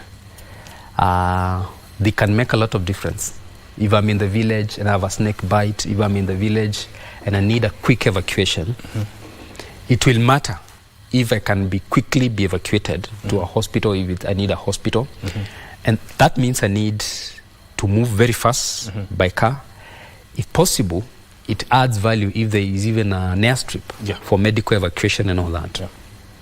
Now, so it's very important to invest in infrastructure in that regard. Now, this country needs about 700 billion annually to be able to consistently invest in infrastructure in a way that we can be transformative.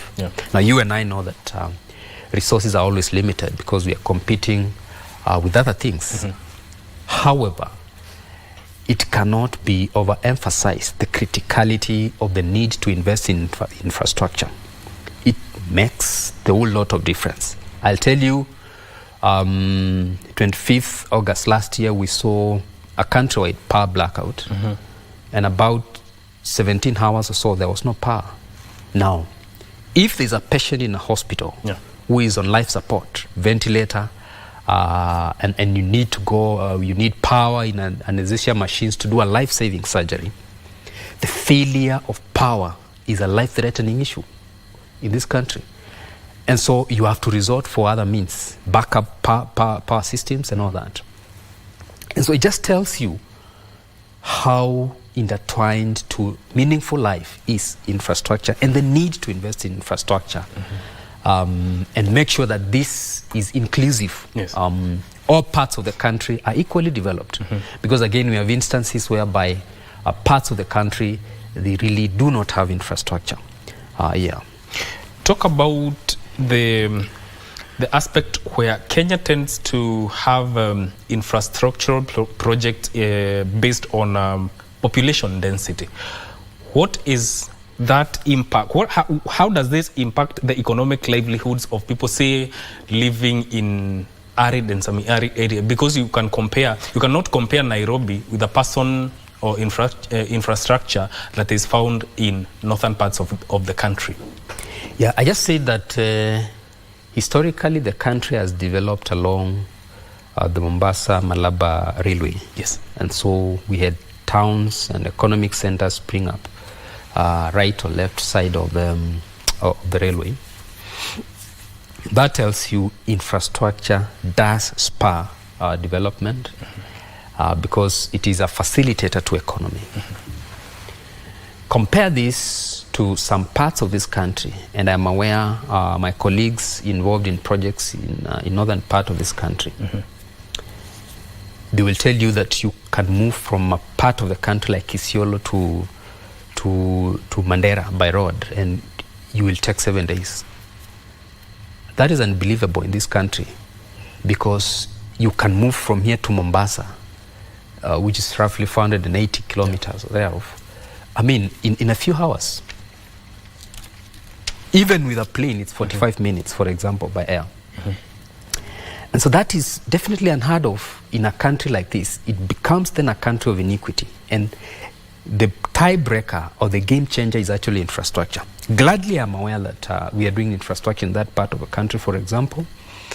And so where you could, with your best attempt in a very good car, spend 4 days by road, you will be able to reduce that one to a few hours, because it should be possible. Yeah. I mean, and so then now you have a country which is two different countries. One part of the country, because of infrastructure, this is very important, underlining infrastructure.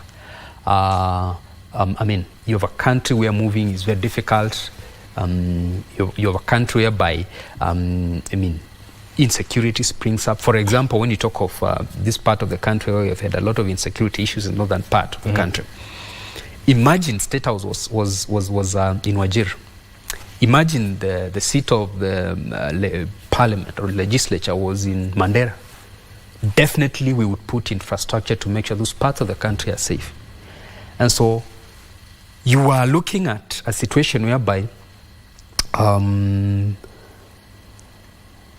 population can lead infrastructure, because where people are, then it becomes the infrastructure demand increases. But also infrastructure itself can lead into population and people moving to there, because then when there is infrastructure, there is safety, people can carry out economic investment. There is there are economic undertakings that make sure then, if it is agriculture, you need to evacuate. If it is industries, you need to transport the finished products to wherever they need to get the market. And so what we are saying in very many words is that infrastructure is intertwined with economic development. And this must be in top of our mind, even as we make decisions about infrastructure. Yes. Yeah. How does it intertwine with the economic activities of a region? Say, for instance, a person in Mandera has herds of cattle, herds of camel. How does infrastructure intertwine with the economic development of an area and impact the people in a way that lifts their lifestyle? Yeah, think of it this way. I have the cattle in whatever, Mandera. It could be somewhere in Narok. And that's my main economic activity. The product, whether beef, whether milk, or skins and hides, they may not be needed where I am. They're needed elsewhere. Yeah. In Nairobi, they're needed elsewhere. In London, they're needed elsewhere. In Melbourne. Yes. The difference, whatever makes the difference, is that aspect of me being able to take the product that I need to take to the market. And then it creates gainful economic activity. And the enabling environment then becomes infrastructure. Do I have the roads? If I want to transport by the roads. Do I have the airports? If I have to transport by air. Or if I'm talking of a maritime economy, in which case it is not Wajir. Do I have the ports and all that? So that that aspect of not having infrastructure, it makes my goods and products lose value. They're worthless because I have a lot of them and they have no way of getting them out to the market. And so it consigns me to poverty. And so the difference between the infrastructure being there and not being there becomes then an economic issue of an economic injustice and consigning to people to poverty and lack of development or poor development for that matter because of lack of infrastructure. And so we cannot overemphasize the need for infrastructure even in the context of economic development, in the context of improving the welfare of human beings. Yes. Yeah. Talk about how infrastructure projects can be used to attract domestic and foreign investment and contribute to the economic growth of a country like Kenya. Yeah. The contribution of of infrastructure to attracting investment. This is very important. The link between investment and infrastructure. Now, one of the things, if you talk to any investors, the other day I was talking to a team of colleagues from Denmark, and they were interested to understand our past situation.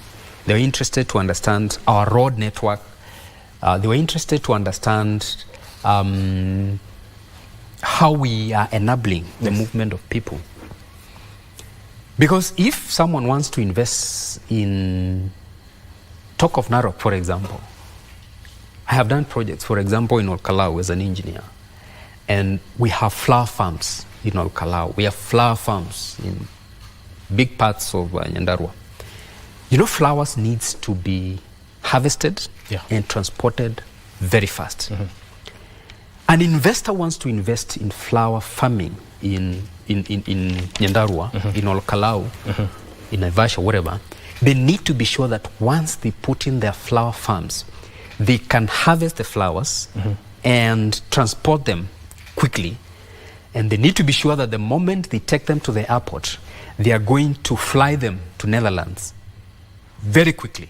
Because, you know, these are perishables. Yes.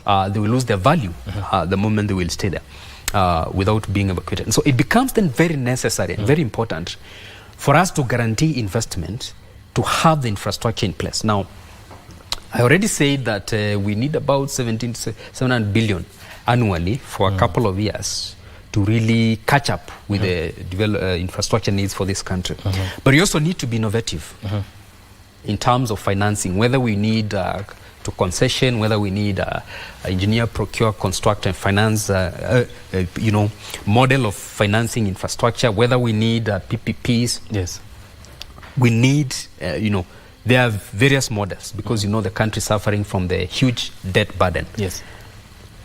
But for us to invite foreign direct investment, to encourage more investors, we must be deliberate to develop infrastructure.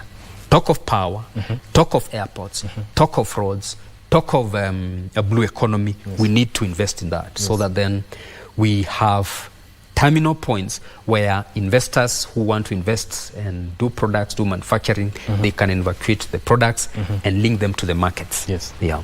Now, talk about the disparities in infrastructural project. How can disparities be addressed to enhance connectivity? Because it's one of the things that will spur economic growth. How can this be addressed, and opportunities that enhance the quality of life of the people? Yeah, we have disparities, and I already pointed out that. Yeah. But for me, the genius of our 2020 constitution was in the devolution aspect. And this means we can develop from where we are.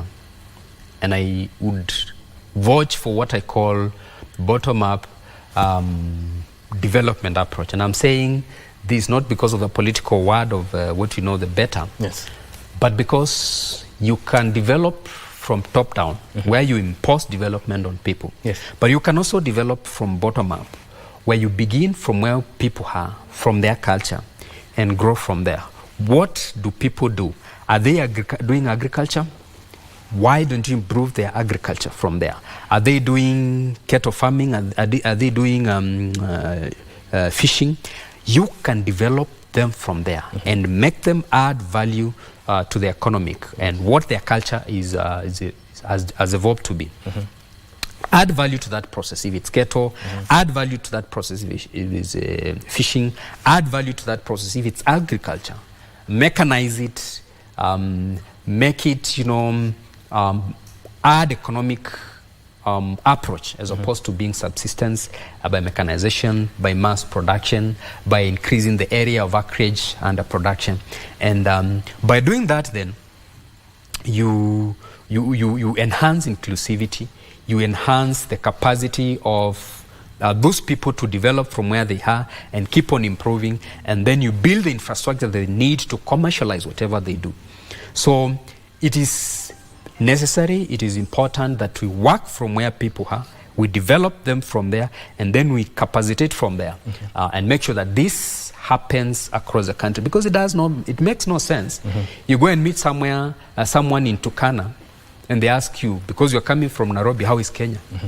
It's a huge indictment to our society. We must make sure that this cuts across and you can thrive where you are. Whether you are in Tana River, whether you are in Mwingi, whether you are in Narok, whether you are in Isiolo, you can thrive from there. And actually, one of the most innovative ways that we can just make sure that this country grows is to make sure that we have the right infrastructure pretty much in every part of this country, in all the counties, 47 of us, so that then people can do economic investment in those parts of the country and they are able to commercialize whatever they are doing.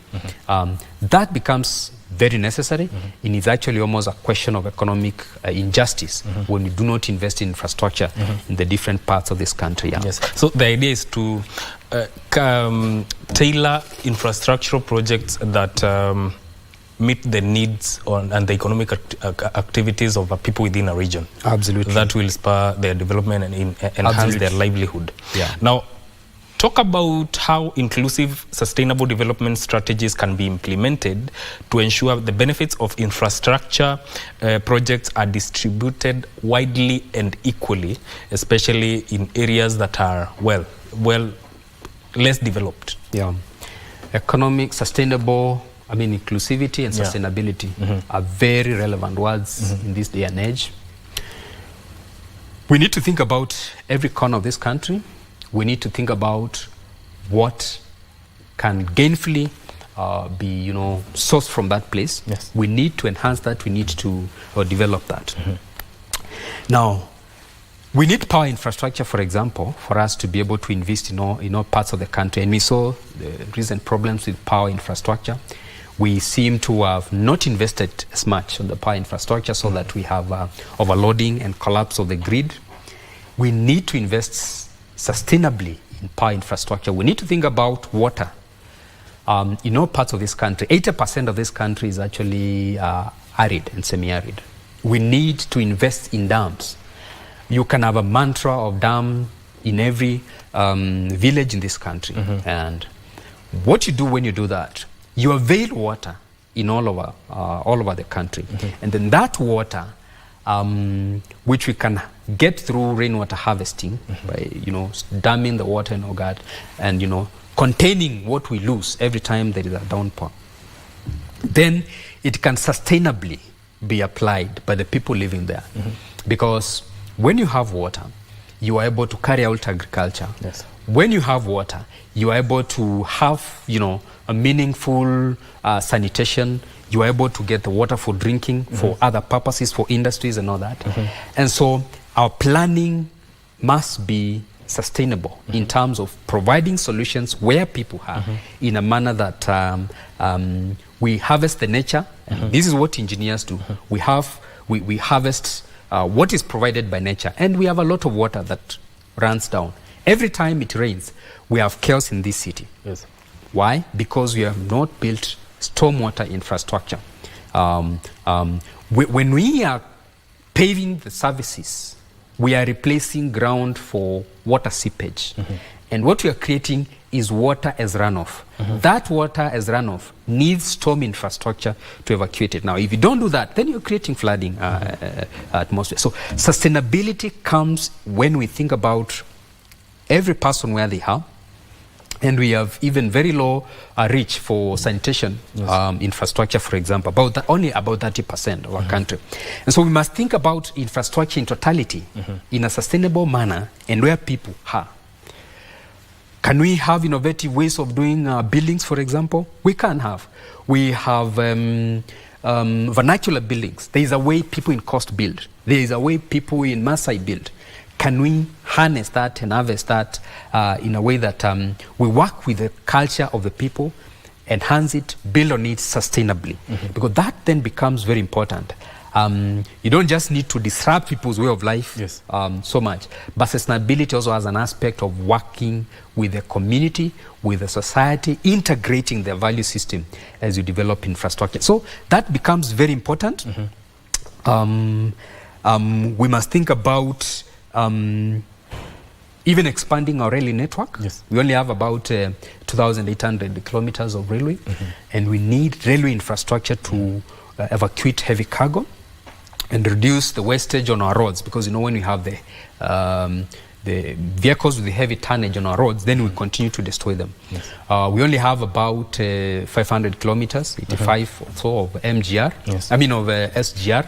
We need to expand that, and we also need to expand MGR so that then we have proper infrastructure touching all parts of this country and make Nairobi only Ontario, so that we can evacuate from each part of the country because we have put the relevant infrastructure. And so we cannot overemphasize infrastructure in this country. In your own view, what can you say is what is the problem that makes infrastructural development, especially in developing countries, unattractive for private investors as we wind up?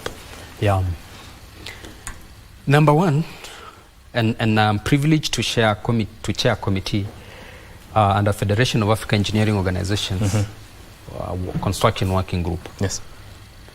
We have a big problem with corruption. Corruption is killer, because really you want to be sure that when you invest in infrastructure, you'll get value for your investment.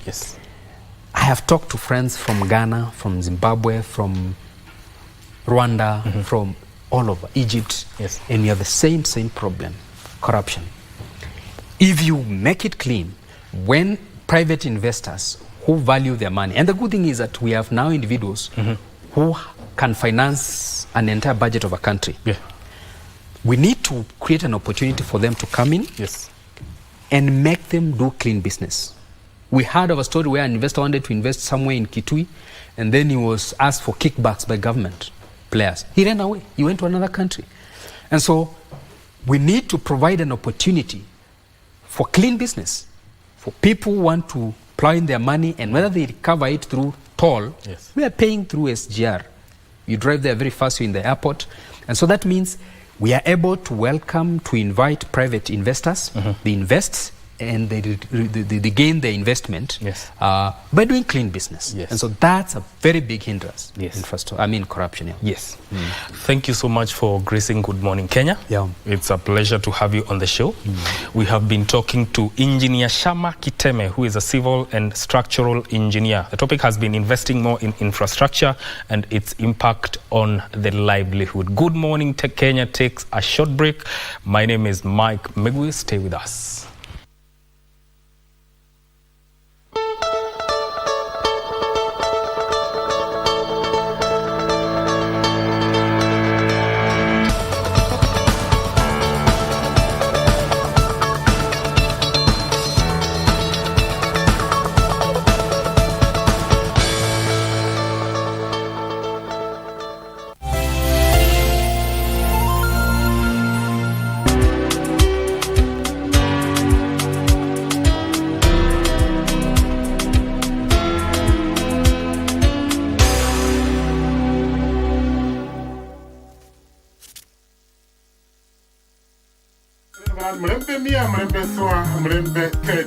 Habari njema kutoka redio yako pendwa ya Ingo FM kwa wakazi na mashabiki wa Bungoma.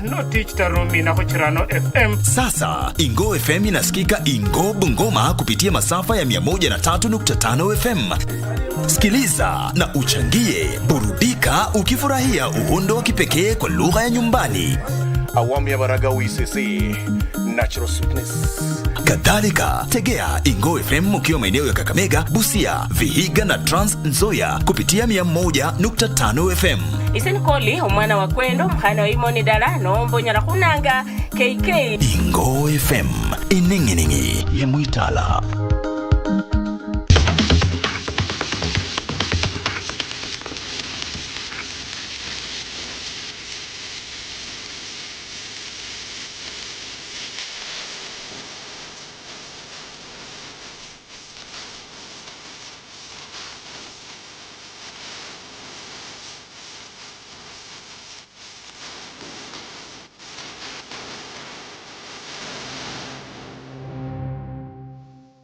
It's a cocktail of emotions. The puns that cracks up the family.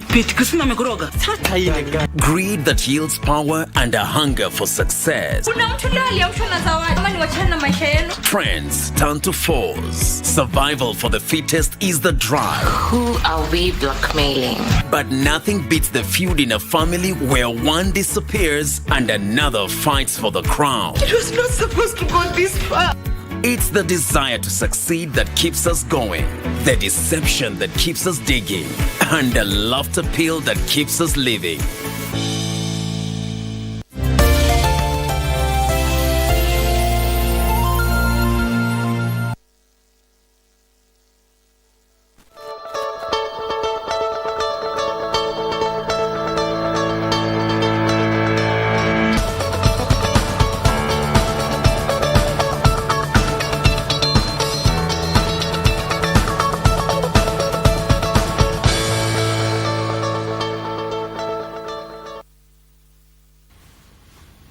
All right, very well. Thank you so much for staying with us. So, of course, after that discussion, Mike Migwi, is all about infrastructure, and that discussion with the civil engineer, a lot has to be taken into consideration. Very good. So, let me take you a quick traffic situation and a quick update, breaking news that we are receiving right now of an accident that just happened. Let me start with the traffic situation in the CBD. The traffic along the Thika Superhighway is not easing. It's still intact. This is around KCA University all the way past Kenya Utalii Hotel, coming to Muthaiga interchange here. That is where this traffic situation is all about. And that's still standing slightly towards after Muthaiga police station. The traffic there is not something to smile about. That is there. Parts of the city, now Limuru Road is now flowing. I think because most guys have now gotten to their destinations. Roundabout here, coming into the CBD, past National Museum, all the way from Westlands coming to the CBD, looking pretty fine. And that is where we are at this particular point of the morning. Ngong Road, some spots of traffic because of the Ring Road Kilimani. We have got Oledume Road because of that intersections and the junctions there causing that traffic. Right now, Ngong Road at the junction is not that bad, but the problem is around Kingara Road, so you have to be very much patient. Gitanga Road moving pretty fine. That is as far as this is concerned as you come into the CBD. Now finally around KNH, that is Kenyatta National Hospital, that stretch is not so looking. That's part of Mbagathi Way or Raila Odinga Way, if you like it, not so looking pretty fine. Now, a quick one on the traffic situation that breaking news that is just coming in right now. That several people feared dead following the Gristol Road accident in Kisumu. That is, you can take a look at that. Is also on the star there. We have got graphic images. The accident scene just happened today in the morning, and that's involving a Super Metro bus. That was, he said that several people are feared dead following a Gristol Road accident that occurred between Awasi and Ahero in the Otho area. all right, the accident involved a super metro bus that was heading to Nairobi from Kampala. It happened at around 2 a.m. So that is what's happening. Some bodies are currently being taken to Ahero sub-county mortuary there. And I'm trying to get you more details as far as that's concerned. But what we have is that several people are feared dead. In fact, he says that 17 people confirmed dead after that road accident involving a super metro bus. If you can see here, around 2 a.m.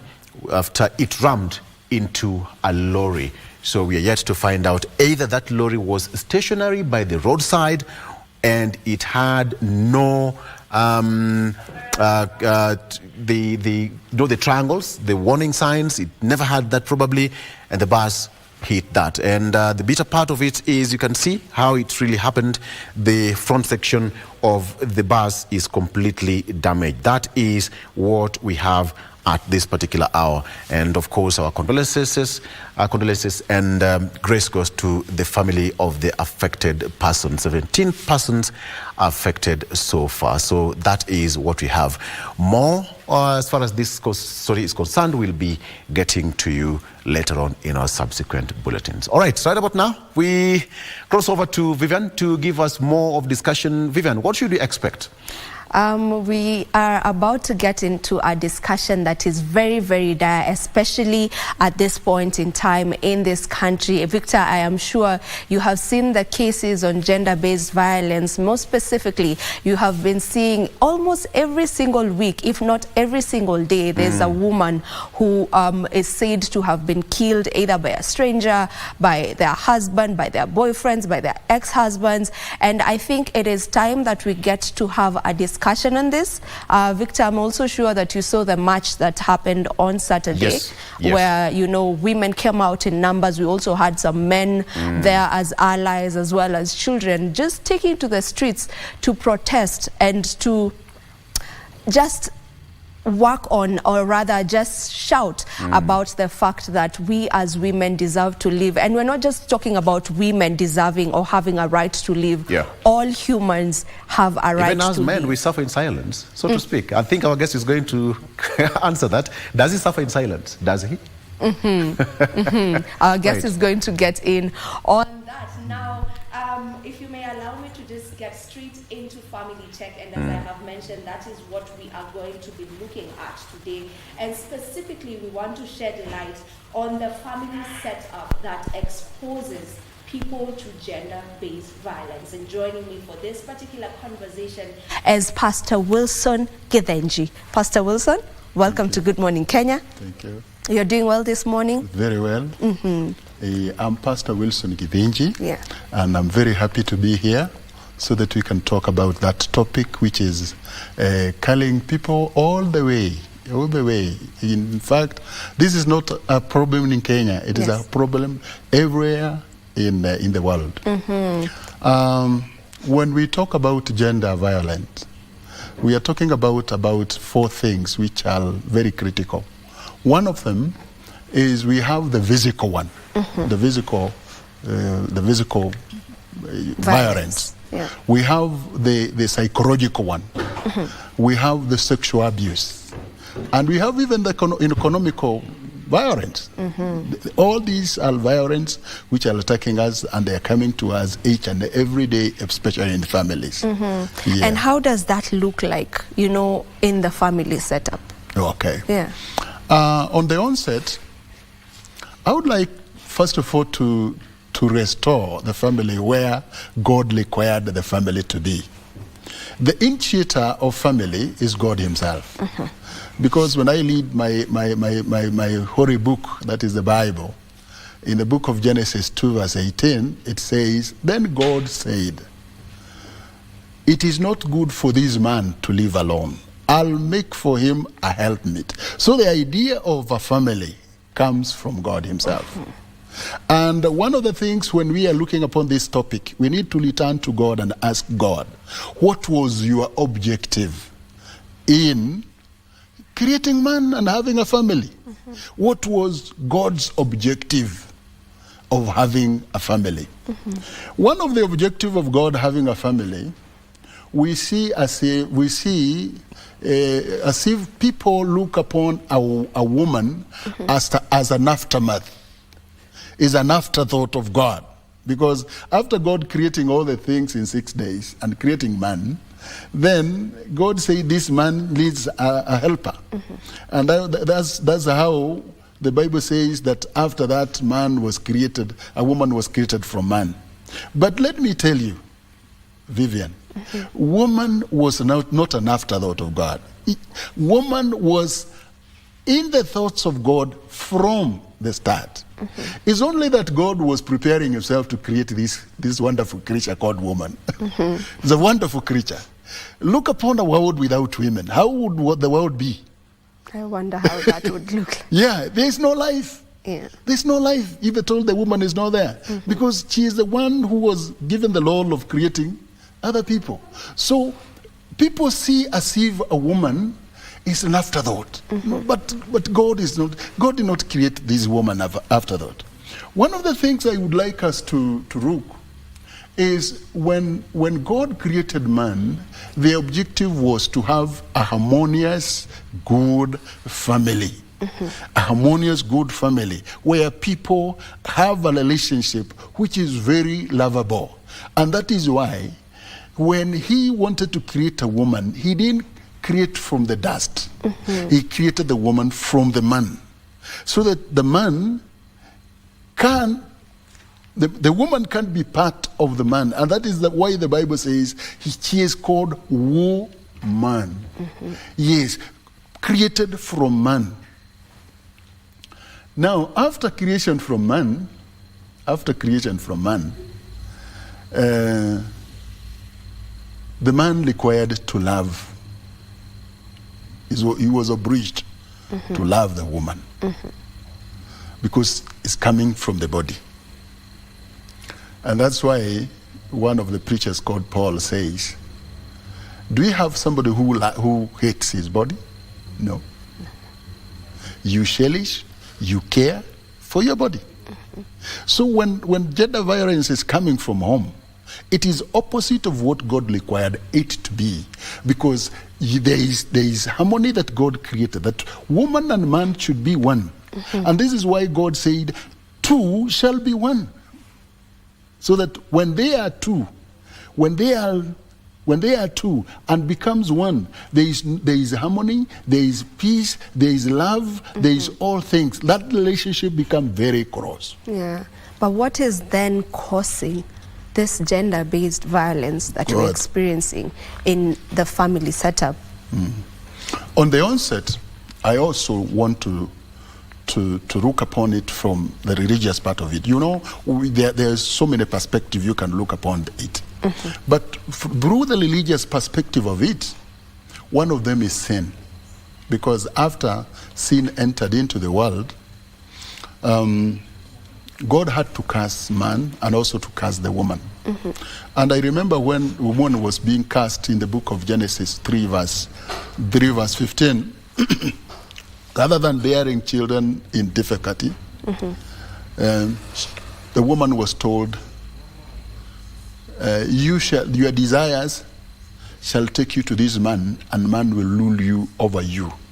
So the rulership of man came as a result of sin. The rulership of man. And this is why God had to have a plan of returning man back to the original plan.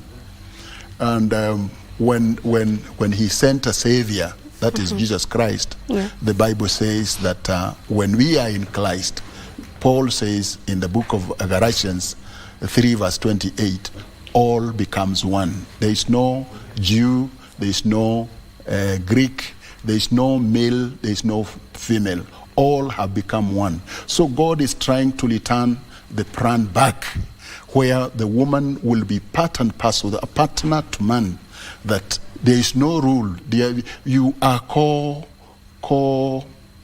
leaders, not a woman being ruled by a man. And that is the problem. The problem majorly is sin that has brought all these things. Now, how can we deal with it? One of the things that we need to deal with it is to return to the objective of God. One, that is one. And until we return to the objective of God, there will be always that rulership and violence which are there because of sin. Mm-hmm. Second, we need also to look upon the family and give a family some time so that we can be together. A research was done mm-hmm.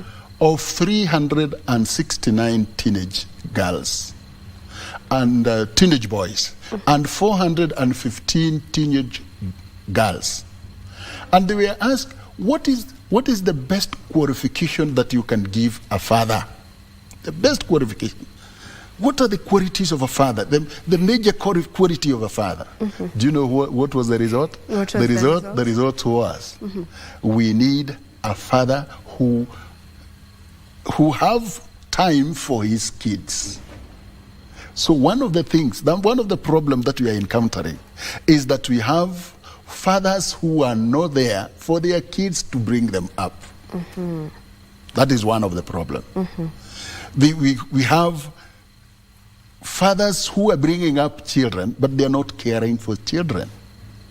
We have fathers who are like snakes. The snake gives the egg and doesn't hatch the egg. The egg is left by its own. So we have fathers who are not caring upon their children. Mm-hmm. That is one. Second, we have been having a lot of customs and what else? These African customs and all these things, which mm-hmm. are attracting that violence. I'll ask you to hold that thought. We take a break and then we come back and pick it up. Thank you. All right, let's take a short break. We'll be back in a moment.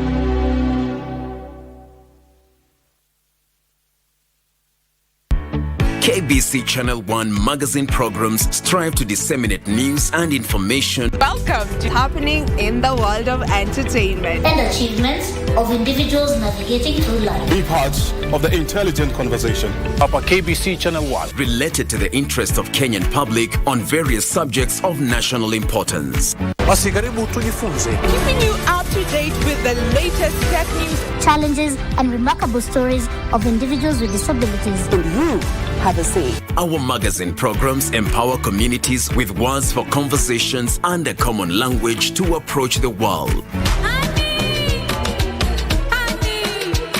For we have a great range of programs.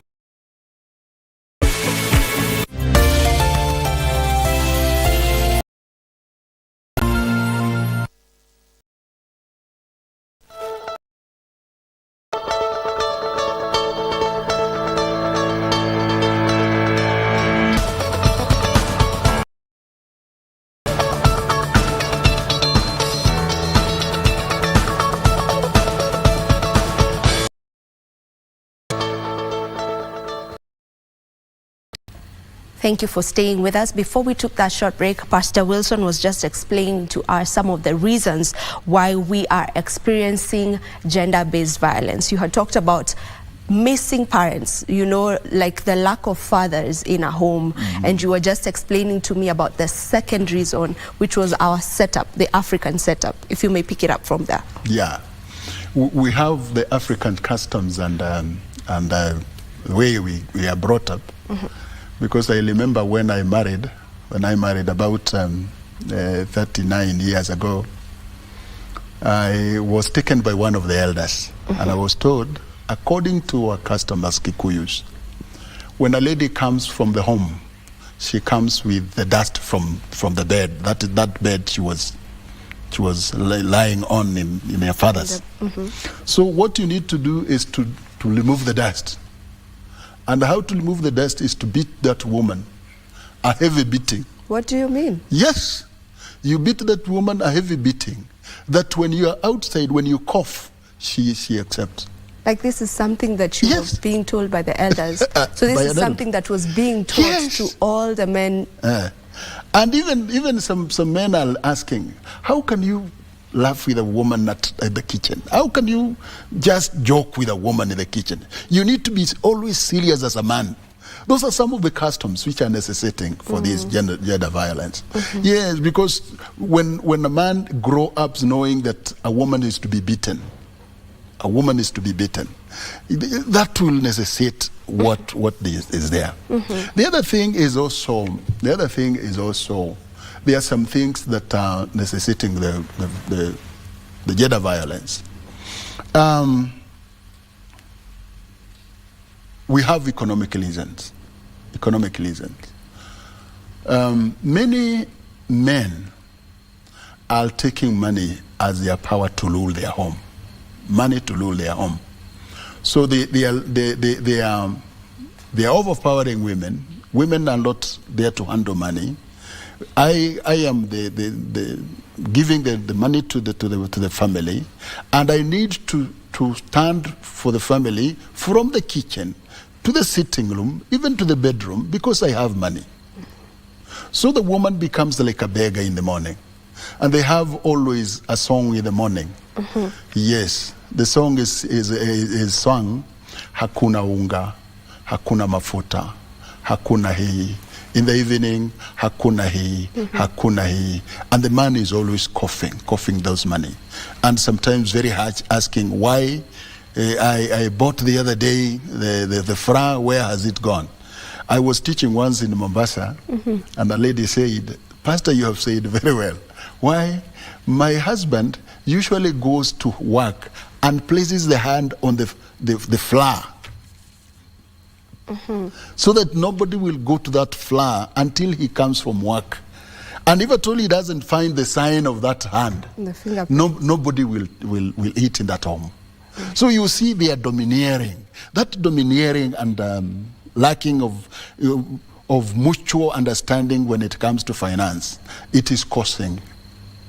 And because of that, you see that women are like to go other ways to seek for money. And when they go on other ways to seek for money, now when a man knows that probably there is somebody who is sponsoring the woman, there is always violence in the home. So we require to teach men how, when God has given us power to feed our family, that leaves us, you only a vessel, so that money can be brought to the family, and we have a budget with your wife and plan all the things of the family until you come to a mutual understanding of each other, and the family will be very harmonious, not taking money as a power to rule the family. And I really would love to pick up on that, because for everyone who's probably on social media must have seen, there was a video making rounds whereby there were some men who were justifying the reasons as to why women are being killed. And one of them had,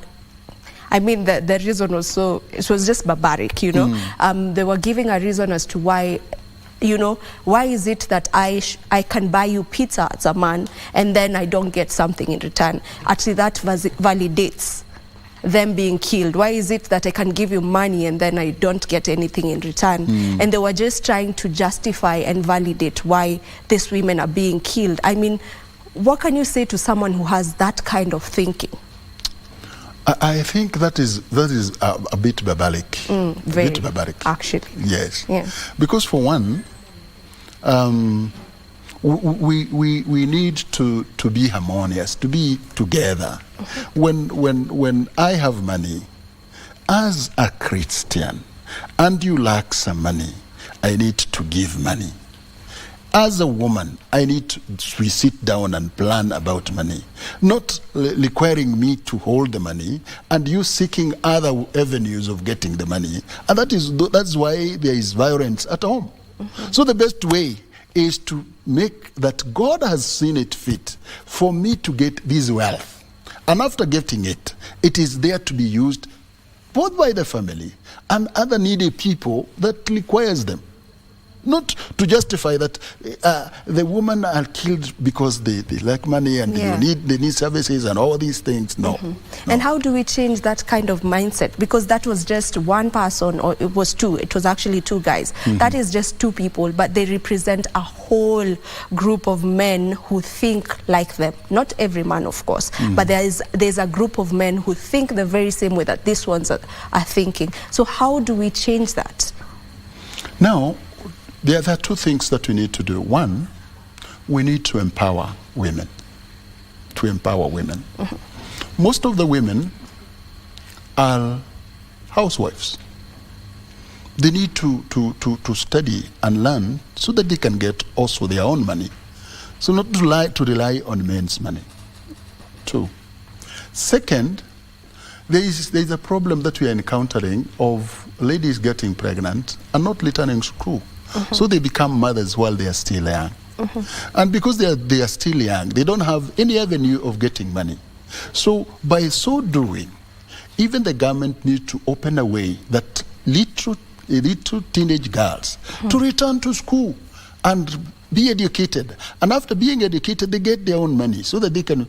And after getting our own money, when it comes to home, what I advocate is, as a Christian, let's have mutual understanding of each other when it comes to money, and we put them in front of us and budget for those money, rather than seeing as if I'm the one coughing the money. The problem of men, when it comes to money, they count women as property. The problem of women getting money by their own self, they count that you don't need to be under any rule of any man. So I need to be very dependent. That is the problem. But when it comes to the objective of God making us live together, is that you are resource and my resource. We bring them together, put them before us, and we put all things mutually. And that will be a mentor to even our children who are looking upon us when they see there is no conflict when it comes to money. All right, and back to the family setup. Just how likely is it that someone who was brought up in a family where they experienced gender-based violence, probably they saw their mom beating their dad or their dad beating their mother, how likely is it that this child will grow up and once they have a family, the same thing will happen, like they will also become violent? That's a very good question, Vivian. Because when we have parenting, I usually say there is no school to take the parents so that they can bring up children. And because sometimes we meet together and start a family and look upon the family as if it will be happily over each and every time. I would like to say that we have been bad models to our children. Bad models to our children. Why? Not only beating, but even psychological. We have differed with you as my wife. And instead of taking that to somewhere else we talk about it, we are talking before children. And the children become like referees, looking upon people. So when they see that, they will look upon to sympathize either with the dad or with the mother because of that one. So one of the things is I would like to say, as parents, let's not differ before children so that children cannot learn from us. That is one. Second, let's be models of children. And that is why my Bible says in the book of Proverbs 22 verse 6 says, train up a child in the way he should go, and he will never leave it even if he's old. What is the difference between teaching and training? When it comes to training, you become a model. Yes, children imitate you. But when it comes to teaching, you teach facts. That's why a teacher is taken to a teacher's training school. A doctor is taken to a training. A nurse is taken to a training so that they can be given those skills of doing it. As parents, we need also to have those skills that the children can learn from. And what they learn, they will always carry it away. So what you have said, if a person is brought up in a family where there is gender violence, that person will also do it because that is what he saw. And that is what tradition is teaching us. Sometimes women are there to be beaten. Hawezi shikia kabla haja chapwa. But that's a thing of the past. I mean, right now. Yes, it's so archaic. That was things that were taught very many years ago, I suppose. But right now, things have changed. So. But you think the things have changed, but they are in there. There are so many things which are happening in homes and you don't know. You see women talking and they talk about it. Man was furious, and because he was furious, he slapped me, he kicked me, he did that to me, and all these things are happening. Those things are still happening, or those we see as if they are past. They are still there. Men have that domineering idea of beating women and all these things. They are still there. And how do we address this in the dating scene? You know, right now we're looking at it in the home setup where there's a husband and a wife. Now this girl has grown up, or this young gentleman has grown up, they've started dating. How do we address it in that scene to a point where we have a balance, like there's no gender-based violence? You know, you both see each other as human beings. Okay. Yeah. When it comes to dating, you know, they usually date so that they can have their marriage. Many of the young people don't know how to date because you meet a lady the first time and you start talking about marriage, and this is the first time, without knowing that there are some processes, and the process is that we have a casual friend. Then from there, we have a steady friendship. From steady friendship, we go to the next stage called courtship. From courtship, we go to what we call engagement. And that is where you can exonerate yourself and say, this is how I have been before you go to marriage. Now, when they are dating, they usually respect each other because each and everyone is putting a goggles of a very respectable lady, a very respectable man. But inside, there are some norms, there are some values that you have been brought up with. So that you can know, you will know by taking those processes. Rather than first glance, first love, and we go to home, and we stay without knowing that man. So we need also to educate our youth that let there be a process where you can learn somebody.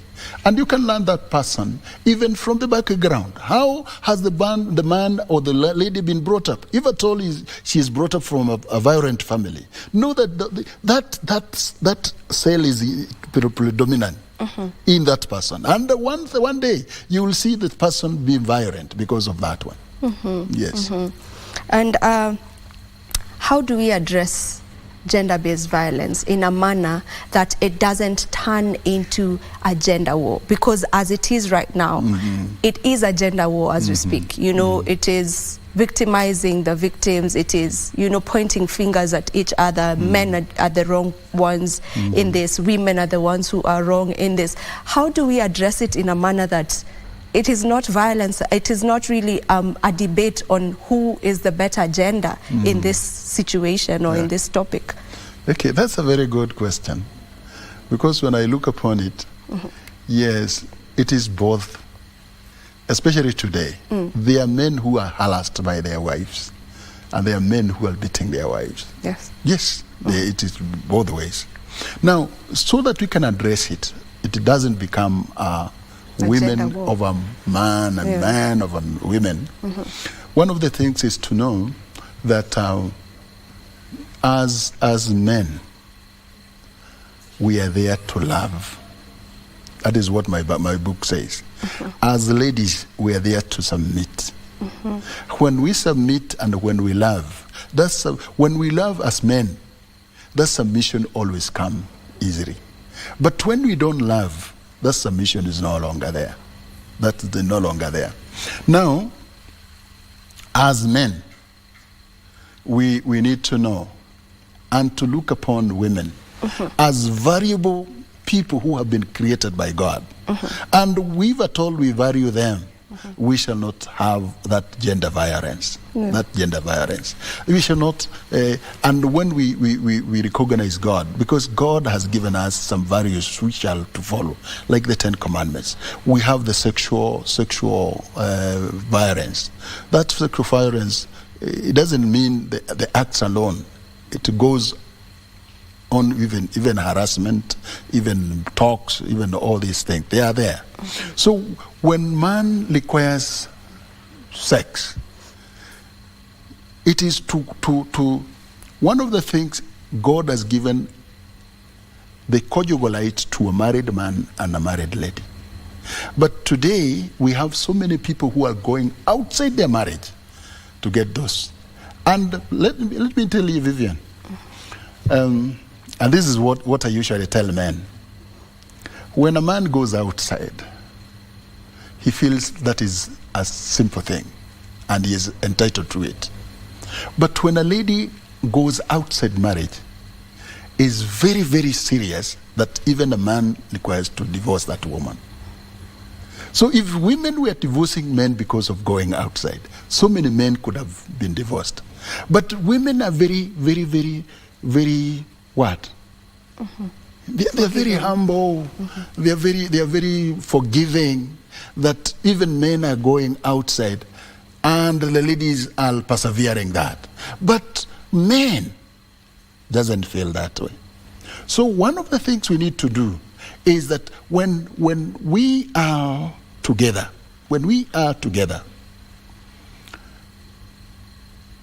let that love be with us. And when we talk about love, so that gender doesn't appear, we have so many kinds of love. One, we have a love called reciprocal love. A reciprocal love is not a love that people can have, because when we have that reciprocal love, is a love that I'm looking for something that you can do for me. I'm reciprocating for what you have done. That is why I'm loving you. That is not the best way to love. The other one is the feeling love. Feeling love is created by God so that we can enjoy life when we are married. But people are using that feeling, those emotions, they carry them outside even of outside marriage. So we should not love because of those feelings. Now the other one is the stooge love. The stooge love is the blood love. I love my mother, I love my brother, I love all these things. That is not the best way to love. The best way to love is the love that God gave, and that love is called agape. Agape love is the love that makes two to become one. If we want gender violence to come to an end, is when we apply that agape love where two becomes one by being joined by the agape love. And I love that you've closed it on that love. We should allow love to reign, and that is the agape love. Thank you so much, Pastor Wilson, for joining us for this discussion, and thank you for just shedding light on it. Now, we were having a discussion on gender-based violence, and more specifically, trying to find ways to curb it from the family level. And this is where we end Good Morning Kenya today. My name is Vivian Degwa. On behalf of the entire Good Morning Kenya team and crew, we want to wish you a lovely day. Do enjoy the rest of your viewing.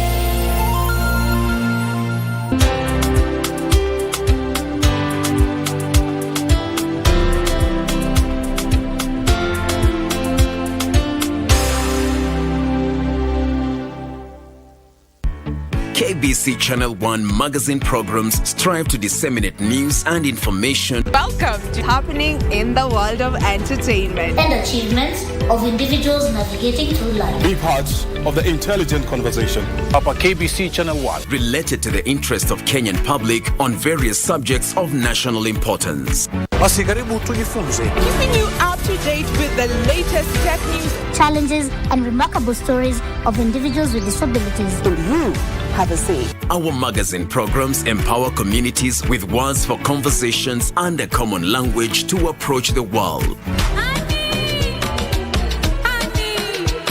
For your infotainment needs, we have a great range of programs. Are you a talented artist? Or are you passionate about a topic you want to discuss? But money can be very hard to find for an upcoming artist. Don't worry, Studio Mashinani has got your back. Sign up on ajira.co.ke to book a session with your music and video producers across the country. Work on your music, jingles, spoken words, and even podcasts to realize your dream. All for free. Studio Mashinani, Radani Talent.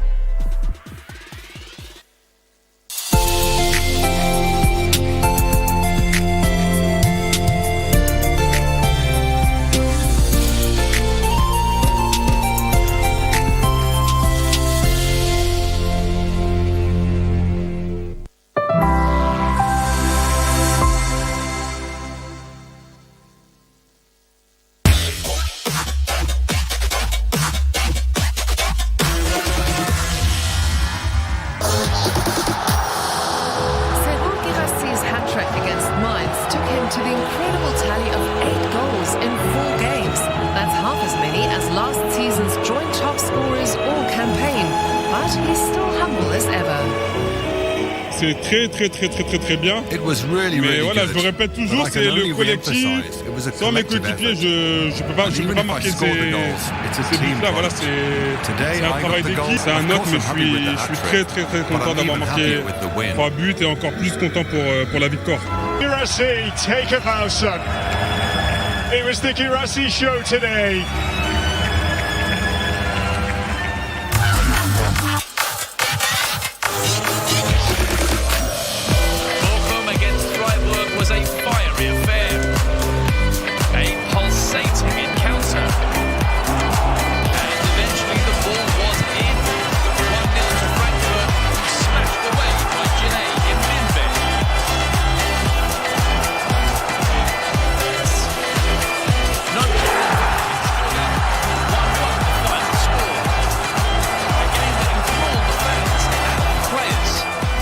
The kind of football you really like when it goes back and forth, you have chances on both sides. Tim